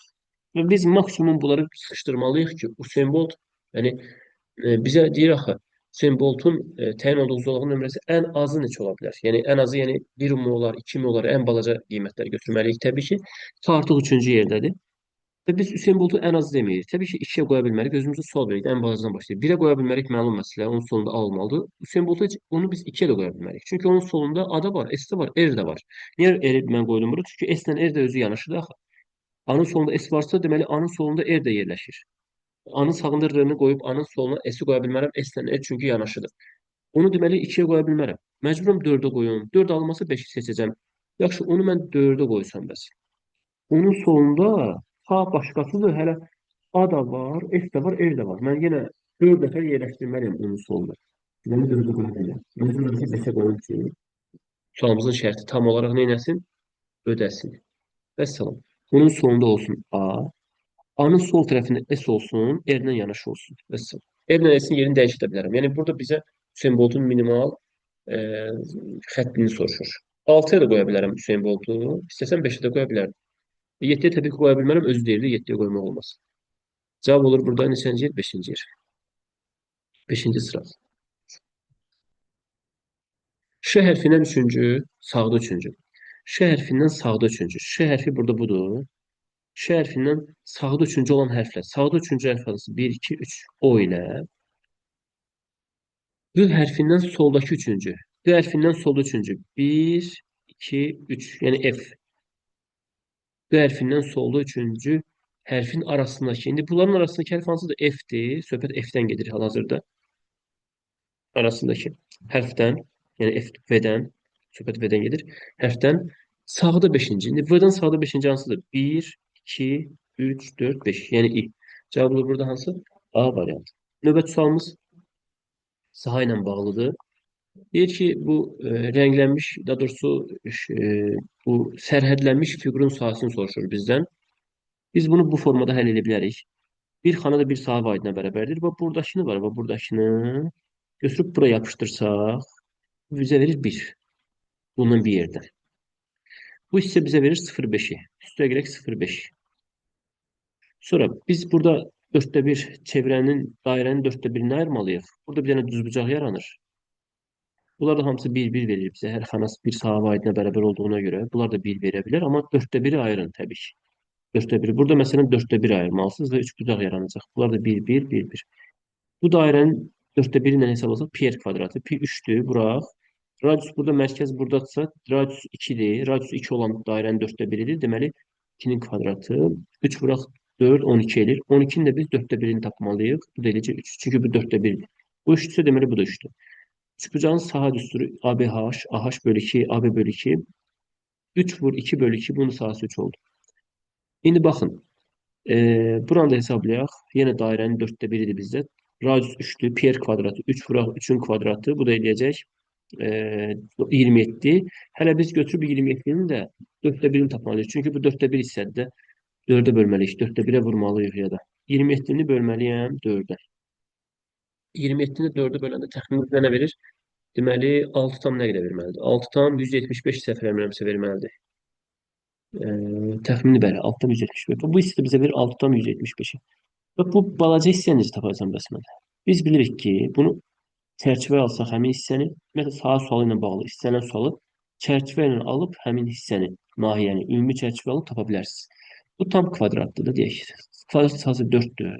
Bu hissənin sahəsi də şifaidi də burada var. O hissə 3-dür. Bu hissə 3-dür. Deməli, məntiqlə götürəndə bu 1 düşəcək də. Sonra getdi, bu qədər sadə. Vəssalam. İndi bunların hamısı toplamaq qalır. Bununla bunu toplamışdım. Bu 0,25 ilə 0,75 idi əslində qalsa. Amma rahat qaydada topladım, yazdım bura. 1,5. Sonra bunları toplayaq. 1, 2, 3, 4, 5, 6, 7, 8, 9, 10, 11, 12, 13, 14. Üstə gələ 14. Yenə üstə gələ var hələ. 3, 3, 3. Bu da sənin 1-in. Neçə elədi? 10. Düzün, belə sualda belə rəngləsəz heç bir səhv eləmə ehtimalınız olmayacaq. Bu da 6,75. Üstə ilə 6,75. Bunları toplayarsınız, qutardı getdi. 1, 14, 15 edir. Bu da 10, 25 edir. 25-in üstünə bu 0,5 ilə altdan 175-ə gəlməliyik. Deməli, 25 üstə gələk 0,5 edir. 25,5. Üstünə də 6,175-ə gəlsəm, deməli 32,125 edir. Yəni cavab B variantı. Yəni o qədər də ağır sual deyil əslində qalsa. Amma deməli, qəbula düşə biləcək ən ağır suallardan biridir. Növbəti sualımız qeyri-aşkarla bağlı bir sualdır. Burada sual yolu necədir? 3'ü 4'e vuranda 12'ni bir dakika 3'ü 4'e vurup yok. 3'ü 4'e yok. 3'ü birincisini birinciye vurur. 3'ü 5'e vuranda buraya yazır. 4'ü ikincisini de ikinciye vuranda bu yana yazır. 5'i vuranda 6'ya 30'u buraya yazır. 8'i vuranda 9'a 72'ni sağa yazır. 1'i vuracağım 4'e birinci yere yazacağım. Sağdakini de sağa vuracağım ikinci yere yazacağım.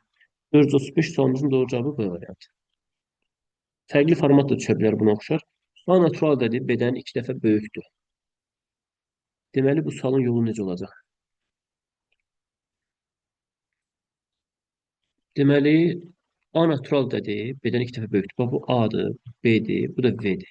Düzdür, 3 dənə hərf var. A natural dedi, B-dən 2 dəfə çoxdur. B-x-dir, bu olsun 2x. B isə V-dən 5 dəfə kiçikdir. Bu da biraz qarışıqlıq yaranır, düzdür? Sən burada ən balacasını təyin etməlisən. Əgər A B-dən böyükdürsə, B özü də V-dən kiçikdirsə, deməli burada ən balacası B-dir. Ona görə biz B-yə verək x. Bu 2x oldu düzdür. Bu əslində burada qarşılıqlı yaranmır. B isə V-dən 5 dəfə kiçikdir. Bu V-dən 5 dəfə kiçikdirsə, belə çıxır ki, V də B-dən 5 dəfə böyükdür. Demək, ona görə bu olur 5x. Bunu 5-ə böləndə bu alınırdı. Yəni, qarşılıqlı deyil o qədər də. Vəssalam. A və B arasındakı münasibəti daha doğrusu müəyyənləşdirin. A və B. A buradadır, V buradadır. Təbii ki, A kiçik V-dən olacaq. Cavab B. Daha digərlərinə heç baxmağa ehtiyac yoxdur. 5V bərabər də A olsaydı, yəni 5A daha doğrusu bərabərdir 2V olsaydı bəlkə uyğun olardı, amma bunlar düzgün gəlmir. Təbii ki, bir dənə dəqiq bildiyin variant budursa, təbii ki, bunu seçməlisən. Növbəti sualımız aşkarla bağlı bir sualdır. Tənlik qurmaq olar və yaxud qiymətləri qoymaq olar yerinə tənlik quracağım. Birinci bu hissəni tapıram. 36 3 bıçağı 28. 3A bərabərdir 36-ya A-nın yerinə 12 qoymalıyıq. 12 bölü 2 6 eləyəcək. 6 üstə gələk. 2B əgər 8-ə bərabərdirsə, B 4-ə bərabərdirsə, bu B-nin yerinə 4 yazmalısınız. Elif üstə gələ 12, yəni 18. Bu birinci hissəni 18 tapmamışsınız. İndi bunu tapmalısınız. 3 kvadrat x. İndi sual içərisində x ilə əvəzlədim. A nəyə bərabərdir? 3-ə. A-nın yerinə 3 yazırsınız. 9 üstə gələk. 2B nəyə bərabərdir? Burada B deyil, 2B-dir. 2B nəyə bərabər? X-ə yazıram. 2B bərabərdir X-ə. B bərabərdir X bölü 2-yə. B2 X bölü 2 değil. Bu B'nin yerine X bölü 2 yazmalısınız. Bu da eləcək x'in kvadratı bölünsün 4. Hem x hem de 2 ayrı-ayrı kvadrata yüksəlir. Bu ne hara qoymalısınız? Burada yerine qoymalısınız. Düzdür. Deməli 18 nəyə bərabərdir? Buradakına. Yazıram. 9 üstə gələk. X kvadratı bölü 4 bərabərdir 18'ə. 9 aparım sola, sağa. X kvadratı bölü 4 bərabərdir 9'a. Ondan sonra bu 4 vurulacaq bura. X'in kvadratı bərabərdir 36, x bərabərdir 6'ya. Plus minus 6 olmalıdır əslində qalsa, amma cavaba görə sən D variantını götürərsən təbii ki. Ona görə cavab olur D variantı. Növbəti sualımız 69. Savadlı, fədakar, ağıllı, çalışkan, hamısı müsbətdir, deyingən isə mənfi obrazı deyək. Ona görə 69-da E variantı oldu. 70-ci sual. Şifrə sualdır. Burada biz rəqəmlərlə işləməliyik. Sürətli qaydası hansı formada yazdırdı? Deməli, rəqəmlərlə işləməli. Rəqəmləri tanımaq lazımdır. Yerlərini ondan sonra yerində tətbiq eləmək lazımdır. Birbaşa deyəcəm, burada bizdə 4'lər mi görsənir? Yox. 2'lər görsənir? Yox. 7'lər. 7'lər daha çoxdur. Elə bir rəqəm yoxdur ki, 7 kimi olsun. 7'lər daha çox olduğuna görə biz burada 7'yə görə seçə bilərik. Axırda 2 dənə, bir dənə əvvəldə. Deyək ki, biz burada çəngəli götürsək, axırda 2 dənə olmalıdır. Bunu biz götürə bilmərik. Çünki əvvəldə 2 dənəli olmalıdır. Səhvdir. Əl götürə bilərik ki, 7 kimi. Axırda 2 dənə əl olmalıdır. Əvvəldə bir dənə əl olmalıdır. Elə bir şey yoxdur. Yaxşı, bəs gəl götürsək 7 kimi. Gəl götürsək, axırda 2 dənə gəl olmalıdır. Elə bir söz varmı? Axırda başqa bir söz varmı? Gəl axırda olsun. Düzdür, bir dənə gəl var burada. Amma 3 dənə olmalıdır. Bir dənə də axırda gəl olmalıdır. Çünki 7'lerin sayı 2 dənə axırdadır. Düz gəlmədi. Bu ehtimal gəl bu olmayacaq. 7'nin kodu olmayacaq. İndi əkmək olan hissəyə baxıram. K götürsəm, düzdür, axırlarda K olanlar var, amma əvvəldə K yoxdur. Deməli, K olmayacaq.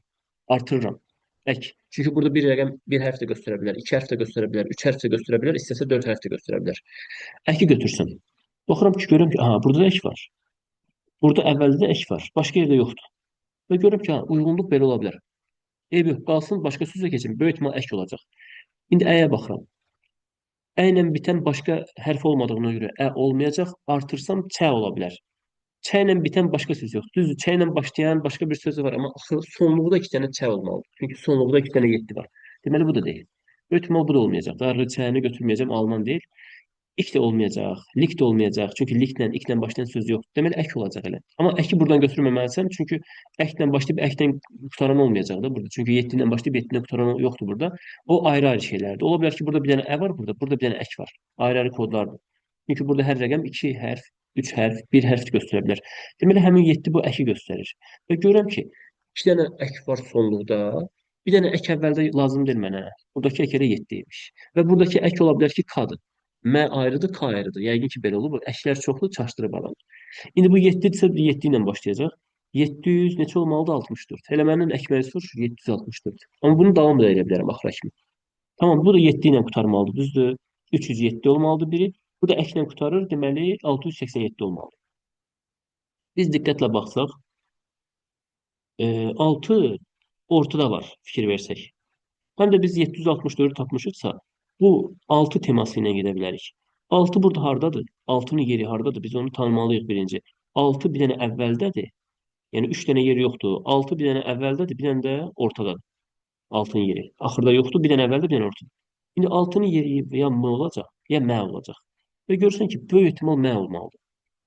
Çünki M olsa 6'nın kodu və K 4'ün kodu olsa, burada M ilə başlayan, deməli bu 6 ilə başlayandır da. Və 6 ilə başlayıb 7 ilə qurtarmalıdır və 6 ilə başlayıb 7 ilə qurtaran kodumuz var 687. Deməli sılı 8'in koduymuş. Və bu sərmək sözü avtomatik olur 307. 307. Bunlar tapıldı hamısı. Məsələn, burada sər yəqin ki 3'dür. Çünki burada da sər var. Və 3'dən başlayan 2 dənə variantımız var. 307. Bu da deməli sər budursa 3'dürsə, deməli buna 35 verirəm. 35 var, bu da getdi. Çə nəymiş? 5'miş. Və 5 burada çəymişsə, çə ilə başlayan var burada. 5 ilə başlayan var, bəli. 512 sən demə buymuş. Çə ilə başlayır 512. Bu qədər sadə. 512 getdi, 294 avtomatik qalır bunun payına. Və fikir versək, axı sonluq 2'dir, gəl. 294'də əvvəl gəl var burada. Deməli o gəl 2'nin kodu olar böyük ehtimal. Buradakı n düşür 1'in payına. Burada 4 var burada. Sonu K'ydı. K'nı biz 4 tapmışdık. Bu K 4'ün kodudur. Bu inli sözü var. 4 tane hərf düşür 9'un payına. Vəssalam. Əkməyi soruşurdu bizdən C variantı cavabımız. Hərf rəqəmləri yaxşı tanısaq, burada yerlərinə görə sual o qədər çətin deyil. Akvarium sualıdır. Akvariumda necə idi şərt? 2 nəyi göstərir? Sətir üzrə 2 dənə xana rənglənməlidir. Daha doğrusu su ilə dolu olmalıdır. Biz bilirik ki, burada sətir üzrə blok ya hamısı su ilə dolu olmalıdır, ya da hamısı boş olmalıdır. Hamısının dolu olmağı mənə sərf eləmir burada. Ona görə hamısı boş olsa daha yaxşıdır. Çünki 2 xana dolu olmalıdır. S oldu boş. Məcburuq ki, bu ikisini doldurmağa. Su ilə dolu olan xananın altı boş ola bilməz. Bu da məcbur dolu olmalı. İndi bu 2'yi görürsünüz. 2 var burada. Sütun üzrə 2 xana dolu olmalıdır. Qalan 4 dənə xana məcburuq boş verməyə. R oldu boş. Və bu boşdursa, bu da boşdur. Və üstü dolu ola bilməz blokun. Çünki aşağı sudursa, yuxarıda su nə gəzir? Bu da boş olacaq.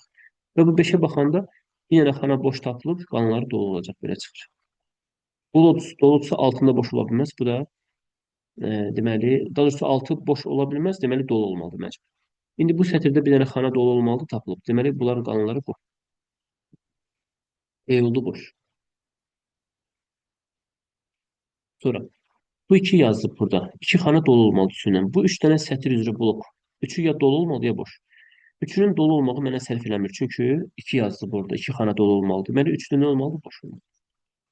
Məcburuq ki, bu ikisini dolu verməyə. L oldu boş. Ondan sonra davam edirik. Deməli 3 yazılan ya da ki belə eləyək. Burada 2 yazılıb məsələn. Ya da ki belə eləyək. Bu 5'ə baxaq da elə. Bir dənə x var da burada. 5 dənə boş xana var. Elə hamısı dolu olmalıdır. İndi bu sütunda 2 xana dolu olmalı. Deməli bu 2 dənə dolu xana tapılıbsa bu boşdur.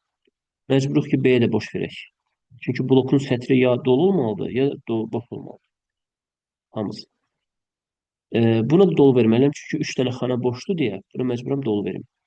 Sətirdə 3 dənə xana dolu olmalıdır. Bu doludur. 3 dənə dolu olmalıdır. Bunlar hamısı dolu olacaq təbii ki. Bu da oldu dolu. Cavabda bir dənə udol olacaq, qalanları boş olacaq. Yəni cavab B variantı olmuş olur. Növbəti sualımız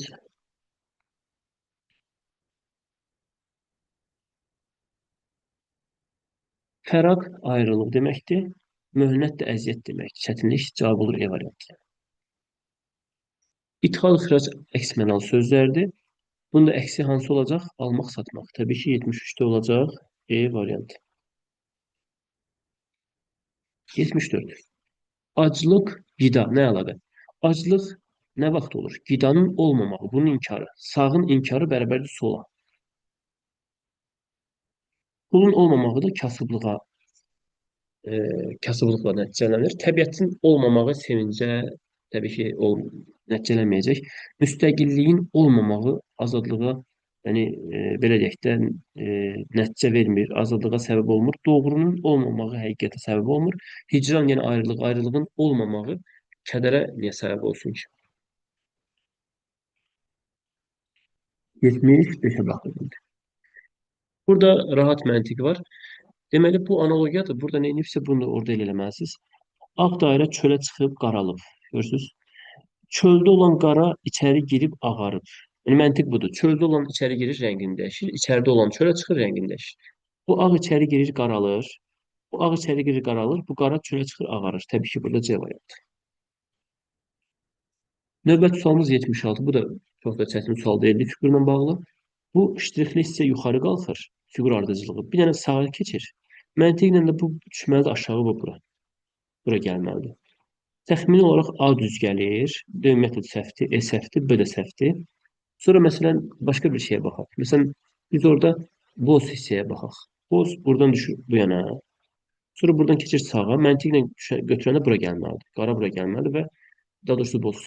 Bu getdi. Təbii ki, cavab olacaq burada A variantı. Yaxşı, bəs o A variantı bu qaranın orada nə əlaqəsi? Qara var amma bu kvadratın içində. Gah belə gedir, bu yana gedir. Gah qayıdır öz əvvəlki yerinə. İndi məntiqlə gələndə bura gəlməlidir və həqiqətən də öz yerindədir. Bu kvadrat ayrı deyil, qalır öz yerində. Ştrixli boz onun ətrafında hərəkət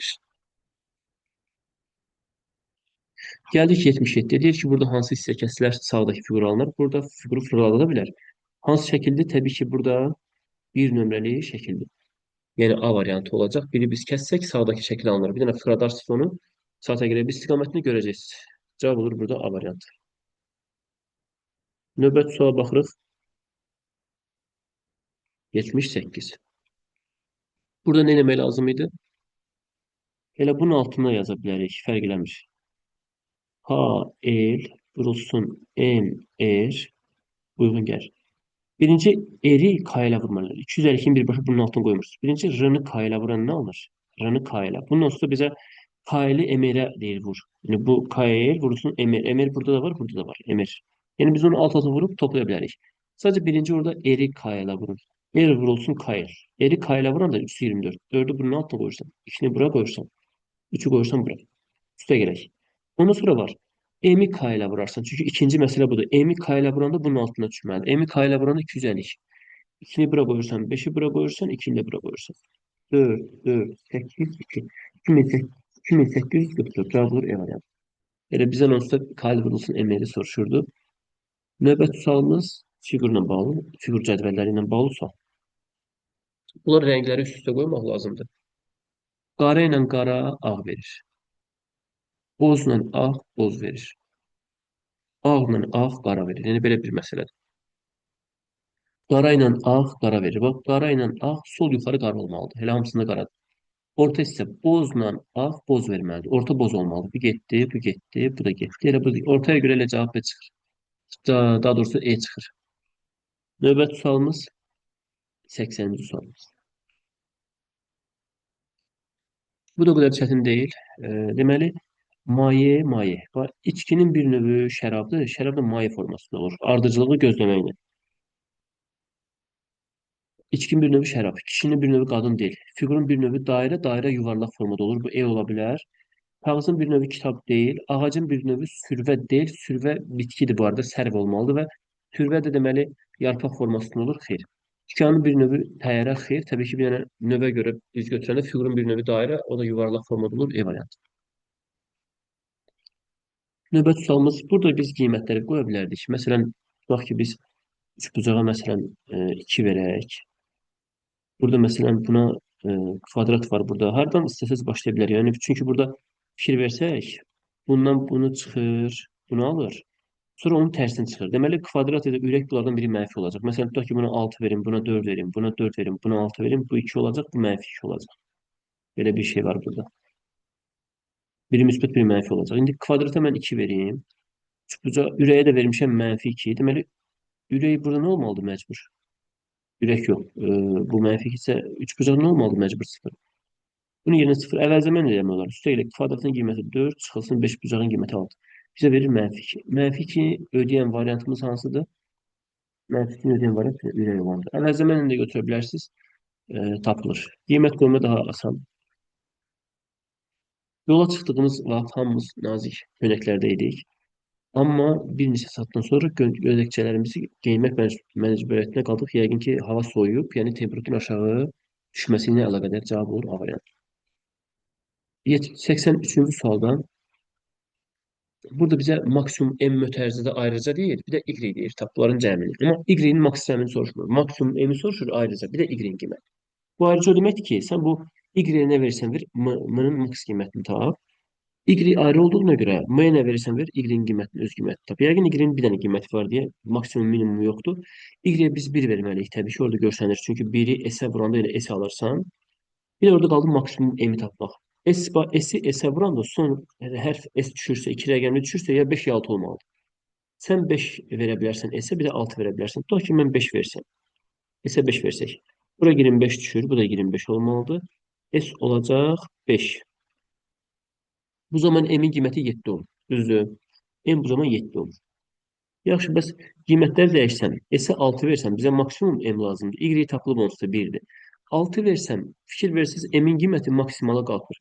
S6 versək 36, bura düşür avtomatik 36, S6 isə bura 6 düşür və M-in qiyməti burada 9 olacaq. 9-dan 6 çıxanda 3 hazırdır. M-in qiyməti 9-u təbii ki götürməliyəm. Y-nin də qiyməti 1 olduğuna görə təbii ki cəm olur 10. Yəni E variantı. Növbəti sualımız X, Y və Z natural ədədlərdir. X minus 3, Y, Z deməli 5-ə bölünəndir. Məsələn, hər biri 5-ə bölünür. Burada bir-bir tapmalısan, bir dənə hərfin dalınca düşmək lazımdır. Məsələn, burada özü ən az deyir ha, ən kiçik qiymətini tapın deyir. Bunların cəminin ən kiçik qiyməti. Yəni natural da bilirsən ki, sıfırdan böyük olmalıdır. Məsələn, mən tutaq ki, düşmək istəyirəm Z-in dalınca. Z 5-ə bölünəndir.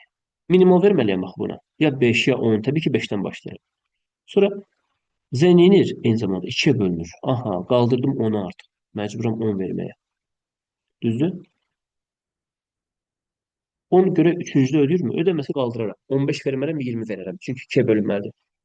İndi Z-in yerinə mən 10 yazsam, 10 minus 2 fərqi 4-ə qalıqsız bölünür və həqiqətən görüm bölünür. Deməli, Z-in minimal qiyməti elə 10-muş.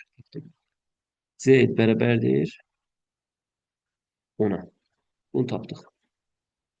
Ondan sonra Y tapar. İndi bir düşürəm Y-ni də alacaq. Y 5-ə bölünürsə 5 verərəm.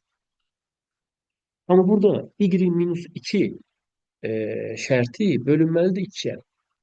Y qaldırmalıyam məcbur. Aha, 10 verə bilərəm Y-yə.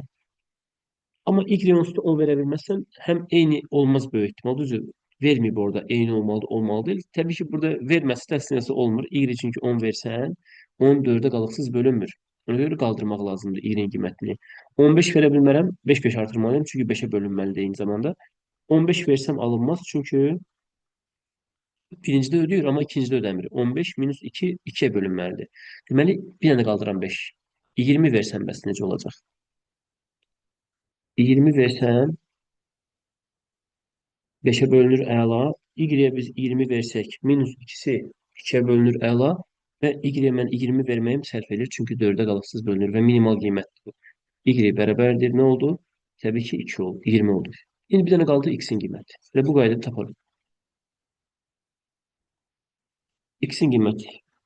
Buradan başlayaq. 4-ə qalıqsız bölünürsə 4 verərəm minimal. Amma burada X 2-də qalıqsız bölünür. X minus 3 də 5-ə bölünməli. Təbii ki, mən X-ə orada 4 verə bilmərəm. Aha, 8 verə bilərəm. Çünki minimal olaraq mən burada 8 versəm X-ə, 8 minus 3 5-ə bölünür. 8-dən başlamalıyam. Alınmasa, məsələn, 13 verərəm. İndi baxaq elə. X-in yerinə 8 versəm, qalıqsız 2-yə bölünür. X-in yerinə 8 versəm, qalıqsız 4-ə bölünür. Və hər şey qaydasında. Elə X elə nə olmalıdır? 8 olmalıdır. Minimal cəmi soruşur, 38 cavab olur C variantı. Keçdik növbəti sualımıza 85. Mətnin təhlili ilə bağlı bir sual formasıdır. Mətnin təhlili. Deməli, məlumatlar çoxdur. Bunu biz məlumat cədvəli ilə həlləməliyik. Məlumat cədvəli ilə qurmalıyıq sualı. Keçək sualımıza. Aha, deməli, burada məsələ nədir? Sərhəd xidmətinin deməli, daxili qoşunlar, quru qoşunları, hərbi hava qüvvələrindən və hərbi dəniz qüvvələrindən ikisi oktyabr, digərləri yanvar, aprel və iyul ayları. Deməli 5 nəfər var. Sərhəd xidmətindən, daxili qoşunlardan, quru qoşunlardan, hərbi hava qüvvələrindən və hərbi dəniz 5 nəfər. Məlumat cədvəli qurmalıyıq biz burada. Deməli belə eləyək. Burada kimlər var? Onların adı var. Şərt olaraq KLMN və bir matros. 4 əsgərdir, bir nəfər də matrosdur.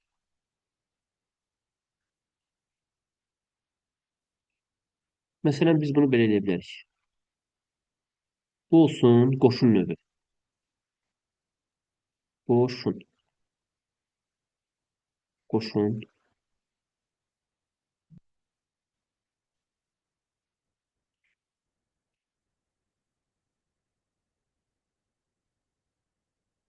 Sonra.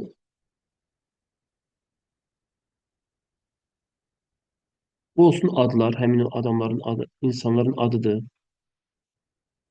Ad. Bu olsun məsələn. Addan sonra nə var orada? Ad var, sonra başqa nə var orada?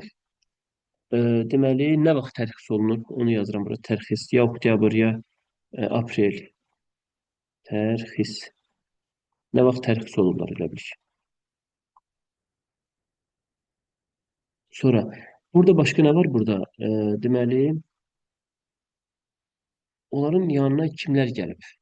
Yəni qohum yazıram birbaşa. Qohum. Bir də nə ilə gəlib? Buraya yazıram nəqliyyat. Nəql. Hansı matros, hansı əsgərdir, onu artıq bilirik biz. Orada er deməli matrosdur, qalan 4 nəfər KLMN isə əsgərdir. Ona ehtiyac yoxdur. 5 dənə də boşluq bu yana qoymalıyıq. Çünki 5 nəfər daxil ona görə. 4 nəfər olsa 4 boşluq qoyaram. 1, 2, 3 və 4-dən 5. Vəssalam. Bizim cədvəl hazırdır. İndi bu sətirləri ayırırıq. Yəni bu plus minus cədvəli deyil, məlumat cədvəlidir. Çünki məlumat çoxdur və inkar cümlələr azdır təbii ki.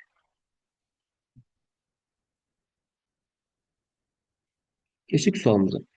Hərbi hava qüvvələrində xidmətini başa vurduqdan sonra apreldə tərxis olunacaq nəvəsini ziyarət edən şəxs avtobusa gəlib. Hərbi hava qüvvələrində. Hərbi hava yazıram birbaşa bir hava.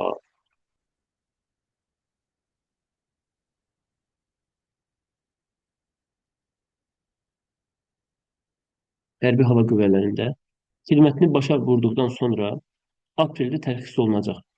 Tərxis apreldədir. Hərbi hava qüvvələrində kim əgər xidmət edirsə. Hərbi hava qüvvələrində xidmətini başa vurduqdan sonra apreldə tərxis olunacaq nəvəsini ziyarət edən şəxs avtobusda. Nəqliyyat avtobus,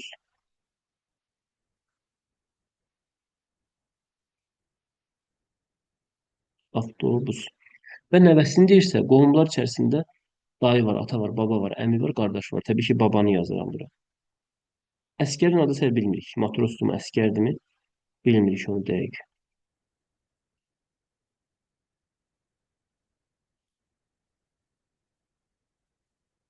Deməli, növbəti cümlə. Bu cümlə hazır. Deyir ki, iyulda tərxis olunacaq hərbi dəniz qüvvələrinin matrosu. Aha, matros. Dəniz yazıram qısa formada.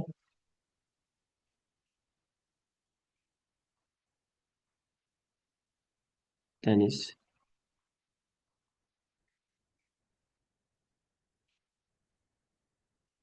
Matrosdursa, deməli tapılır da matros kimdir? Er. Ad olaraq erdir. Adı er. Deməli, iyulda tərxis olunacaq hərbi dəniz qüvvələrinin matrosu olan qardaşı oğlunu ziyarət edən şəxs qatarla gedir. Qardaşı oğlu əmi deməli, belə çıxır. Qohum olaraq əmidir. Əmi və qardaşı deməli nə gəlib? Deməli qatardır. Buraya yazırıq qatar.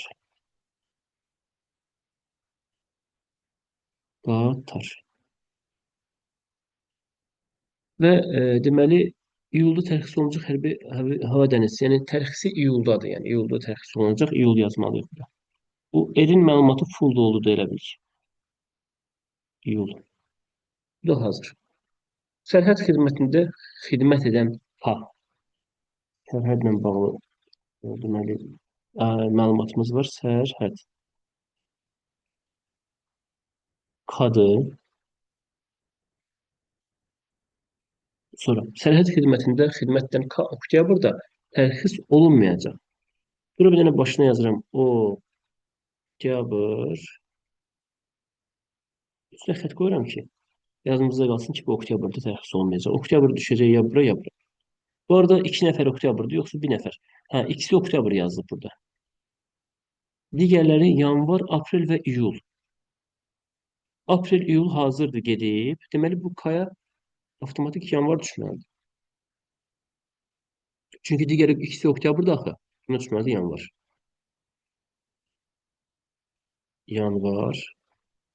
Və bu ikisi məcbur oktyabrdır. Yəni kim olur olsun, burada onsuz da ikisi oktyabr olmalıdır.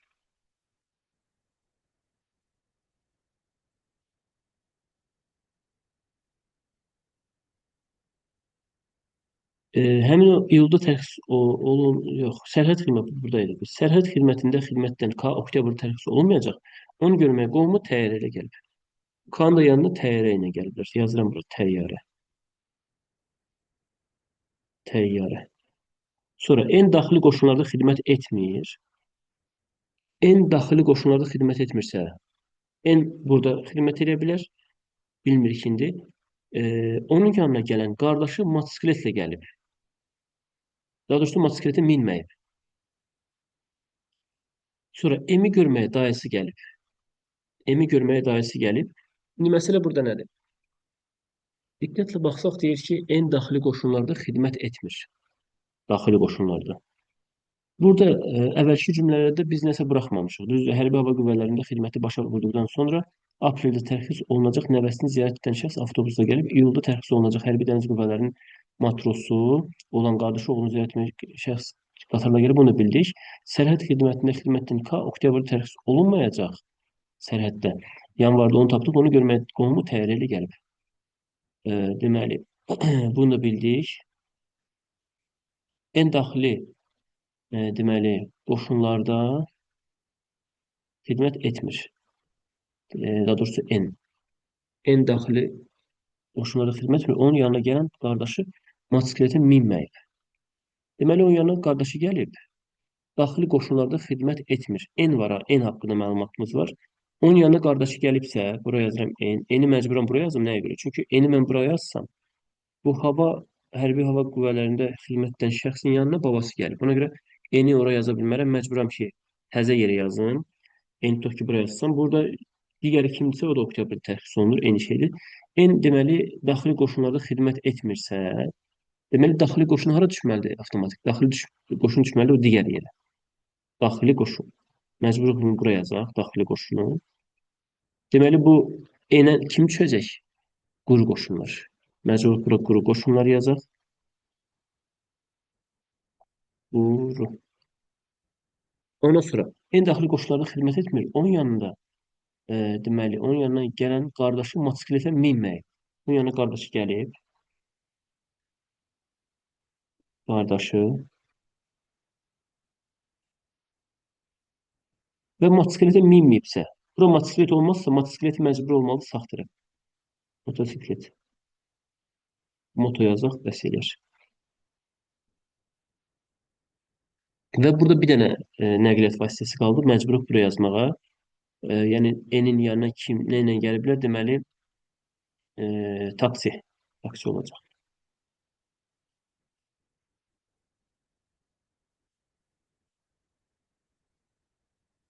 Vəssalam.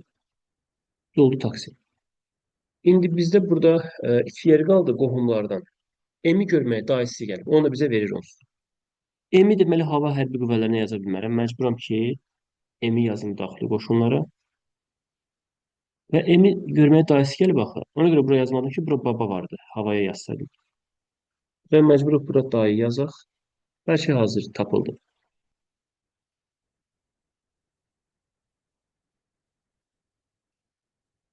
Dayı. Və qohumlardan biri qaldı. O da ata düşəcək kanın payına. Ata. Ha, el. Bu da el düşəcək hava yerinə. Bir dənə hərfi onsuz da o qalmışdı. Sol hazırdır. Full doldu. Ondan sonra 3 dənə sualı cavablandırırıq. Vəssalam. Deməli diqqətlə baxsaq, dayısı Emi görüşünə, dayısı Emin görüşünə hansı nəqliyyat vasitəsilə gəlib? Motosikletlə məcbur D variantı götürək. Mətndə verilənlərə görə aşağıdakılardan hansıları müəyyən etmək mümkündür deyir. Kimin ziyarətə qohumunun taksi ilə gəldiyini, kimin ziyarətinə tapmaq olur, kimin quru qoşunlarda xidmət etdiyini tapmaq olur, kimin daha gec tərxis olunacağını tapmaq olmur. Yəni çünki nəyə görə? Daha gec hara düşür? Aprel, iyun, iyul, oktyabra düşür, düzdür? Amma ola bilərmi ki, oktyabrda gedən daha tez tərxis olunur? Çünki o daha əvvəl gedib. Oktyabrda tərxis olunur. Ondan sonra növbəti ay, yəni təzədən il başlayır və növbəti ildə apreldə el tərxis olunur. Sonra er tərxis olunur. Və belə bir vəziyyət var deyə onu təyin etmək olmaz. Ona görə 2 və 3 olacaq cavabımız burada E variantı. Yanvarda tərxis olunacaq şəxs hansıdır? Yanvarda K tərxis olunacaq. Ona görə cavab burada A variantı olur. Növbəti sualımıza keçirik. Növbəti sual operatorla bağlı bir təhlil dərsine qalsa. A operatorunun işi burada nədir? A operatoru ədədi 4-ə vurur və üzərinə 1 gəlir. B operatoru isə ədədi 3-ə vurur və üzərinə 2 əlavə olunur. Baxın, bu 5-i biz 3-ə vurub üstünə 2 gəlsək, 17 edir. Alınır 17A. 17A. Burada yazıb 17A. A da götürür ədədi vurur 4-ə, üstə 1 gəlir. A'nın işi budur. 4'e vurup üstüne 1 gelmeye lazımdır. Ve 17'nin 4'e vurup üstüne 1 gelsək, həqiqətən də 69 alırıq biz. Və sonra. Digər şərtdə yoxlamaq üçündür. Təbii ki, ödəyəcək, yoxlasaz. Gəldik növbəti sualımıza. Deyir ki, hansı ədədə 3 dəfə ardıcıl olaraq B operatoru tətbiq olunarsa 215 alınır. Deməli, burada təbii ki, olacaq 7. Yoxlaya bilərsiniz variantları bir-bir. Hansı ədədə 3 dəfə ardıcıl olaraq B operatoru 7 olacaq? 7'ni biz götürək, vursaq, deməli, B operatoru nə iş görür? 3'ə vur, 2'ə vur, üstünə gəlir. Vur bunu 3'ə, sonra üstünə 2 gəl. 3'ə vur, üstünə 2 gəl. Eləyəcək 23, 23. Və bunu təzdən, 23'ü təzdən 3'ə vur, üstünə 2 gəl. Alınacaq 23'ü 2'ə, daha doğrusu 3'ə vurub, üstünə 2 gələndə alınır 71. 71'i təzdən götürüb 3'ə vurun və üstünə 2 gəlin və 215 alacaqsınız. Ona görə cavab burada elə C variantının özüdür. Yəni yadda qaldı. 4 A operatoru 4'ə vurur üstünə 1 gəlir. B operatoru 3'ə vurur üstünə 2 gəlir. A operatoru 4'ə vurur üstünə 1 gəlir. Vəssalam.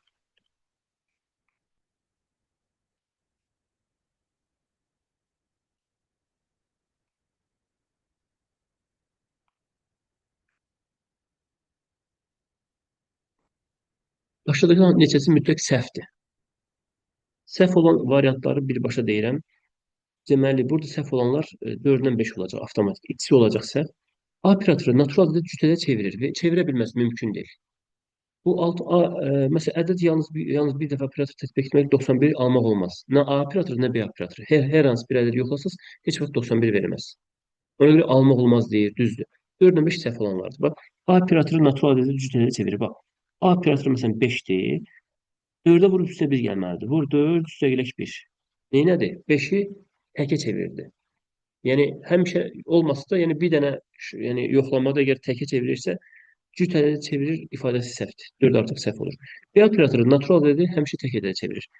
Məsələn, bu B də səhvdir. Yəni 5 də səhvdir. Burada düzdür, həmişə sözü yoxdur. Amma olmasa da yenə cüt ədədə çevirmir. B operatoru natural ədədi həmişə tək ədədə çevirir. Baxaq. 3 olsun hər hansı. B operatoru bunu 3'ə vururdu, üstünə 2 gəlirdi. Düzdür, burada təkə çevirirdi. Yaxşı, bəs 4 götürsəm. 4'ü vursam 3'ə, deməli. Bir dənə yoxlayaq. 4'ü vursaq 3'ə. Üstünə deməli 1 gəlsə, yox, üstünə 1 gəlmirdi, üstünə 2 gəlirdi. Bir dənə yoxlayaq. B operatoru nədir? Üstünə 2 gəlməlidir. B operatoru 3'ə vurub üstünə 2 gəlir. Məsələn, biz götürək 3. 3 ədədini götürək. 3 götürüb ədədi 3'ə vuraq B operatoruna görə. Üstə 2 gələk. Görürük ki, həqiqətən də təkə çevirir. Amma 4'ü götürsək, 4'ü vur 3'ə, üstünə 2 gəl. Ədəd artıq cütə çevrilir. Təkə çevrilmir. Ona görə 5 də səhv olur artıq. Burada ikisi səhv olacaq, elə bulardır. 1, 2, 3'ü həqiqətən almaq olmaz. Yəni Ədəd iki dəfə ardıcıl olaraq iki müxtəlif operator tətbiq etməklə 140 alınmaq olmaz. Yəni həm A-nı, həm B-ni tətbiq eləməlisiniz. Həm A-nı, həm A-nı, həm B-ni, həm B-ni, həm B-ni, sonra A-nı. Yəni 4 variant var orada. Keçək başqa bir suala, 90-cı suala.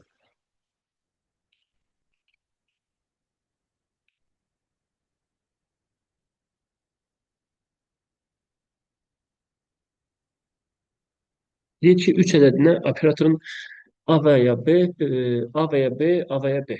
Yəni kimi tətbiq olunacaq? Edilməsini isə hansı variantdakı ədəd alına bilməz. Deməli, məsələ burada nədir? 4 variant var burada. Bax, 3 ədədinə birinci A operatoru tətbiq edib, sonra təzədən A operatorunu tətbiq edə bilərsən, nəticəni alarsan. 3 operatoruna birinci B-ni, sonra yenə B-ni tətbiq edərsən və bu nəticəni alarsan. 3 operatoruna birinci A-nı, sonra B-ni tətbiq edərsən, nəticəni alarsan. Sonra 3 operatoruna birinci B-ni, sonra A-nı tətbiq edərsən və nəticəni alarsan. 4 fərqli cavab alınacaq və təbii ki, biri alınmayacaq. 3 operatoruna birinci iki dənə A operatorunu, yəni 3-ü 4-ə vurub üstə 1 gəlməni yoxlayaq. Bu eləyəcək 3-ü 4-ə vurub üstünə 1 gələndə 13 eləyir. 13 alınır 13. 13 də yenə A operatoruna tətbiq eləsək vur 4 plus 1 olsa 53 olur nəticə. 53 variantlar da var. Sonra 2 dəfə BB operatoru. 3'ü 3'e vurub üstünə 2 gəlmək lazımdır. 11 eləyəcək. Bura 11. 11B təzədən 11-ə 3 B operatorunu tətbiq edirsiniz. Vurur 3'ə üstünə 2 gəlirsiniz. Alınacaq 35. Fikir versiniz variantda yenə 35 var. Sonra 3 operatora birinci A operatorunu tətbiq edək. 3'ü 4'ə vurarsınız. Üstünə 1 gələrsiniz. Eləyəcək 13. 13 B operatoru isə 13'ü 3'ə vurub üstünə 2 gələrsiniz. Eləyəcək 41. Fikir versiniz 41 var cavabda. Sonra 3'e birinci B operatoru tətbiq edək. 3'ü vur 3 plus 2 yəni eləyəcək 11. Sonra 11'e A operatoru tətbiq edin. 4'e vurub üstə 1 gəlin 45 eləyəcək və fikir versiniz 45 var cavabda. 41 var, 35 var, 53 də var. Deməli cavab olur B variantı. 48'i almaq olmaz. Gəldik növbəti sualımıza. Bu sualdır. Bu üçbucağın altında ağ kvadrat görürsən. Uyğun olanı soruşur deyir. İmtahanda bəzən ola bilir, uyğun olmayanı seç. Amma burada uyğun olanı deyir. Həmişə ona fikir verin. Kvadratın ağ kvadratı, bu üçbucağın altında ağ kvadrat, burada qara kvadrat var. Bir getdi. Sonra məsələn, biz burada baxsaq, ağ kvadrat var balaca, bu kənarda olan. Ağ kvadratdan biraz uzaq tərəfdə yerləşir, burada yaxında yerləşirlər. 2 də getdi. 2 də səhvdir. Sonra kvadratın üstündə üçbucaqdır, kvadratın üstü üçbucaq düzdür. Bu hələ rahat yanaşma, oxlar qaydası deyil. Bizim tətbiq etdiyimiz oxlar qaydası deyil. Kvadratın sağında belə bir diaqonal həqiqətən düz gəlir. Uyğunluq var. 4 də təbii ki, düz olacaq. Necə düz olacaq? Biz bu kvadratı aşırtsaq, bu arada 1, 2 deyil, 3'ü götürəcəm.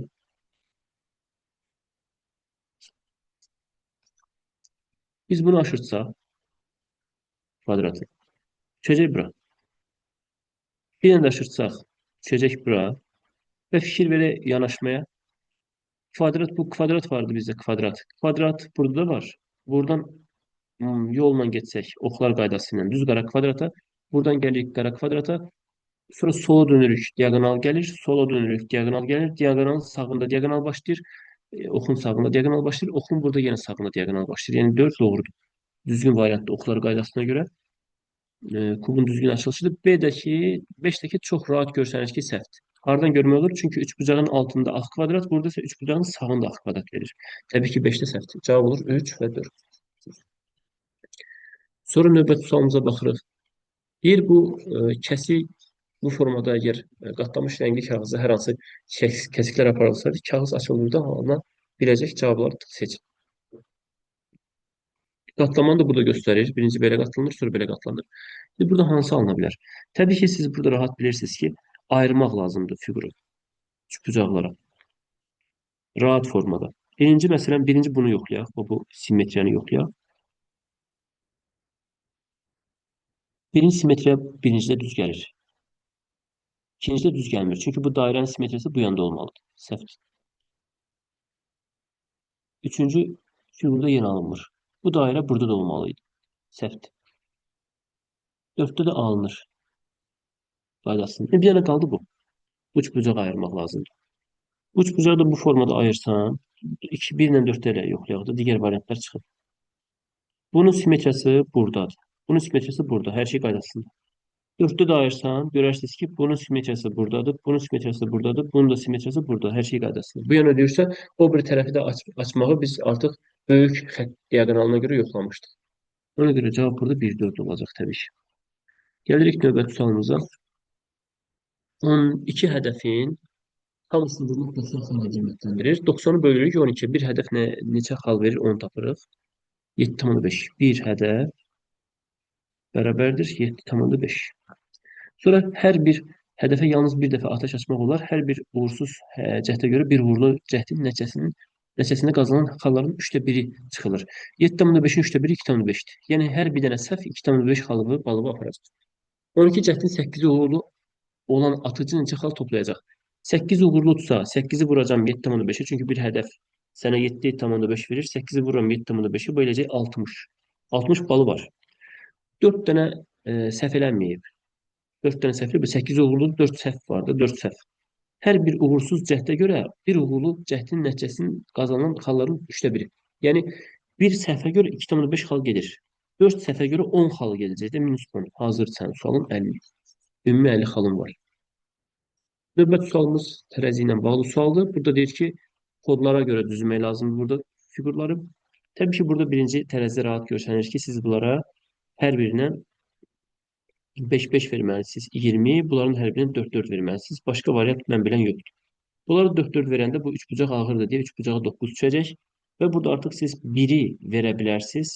Bunlara 2-ni verə bilərsiniz əslində qalsa boz deməli dairəyə. Qara 3 bucağa düşəcək o zaman 6. Nə 2-ni işlətmişəm, nə 6-nı işlətmişəm. 3 verə bilmərəm, 3 böyükdür.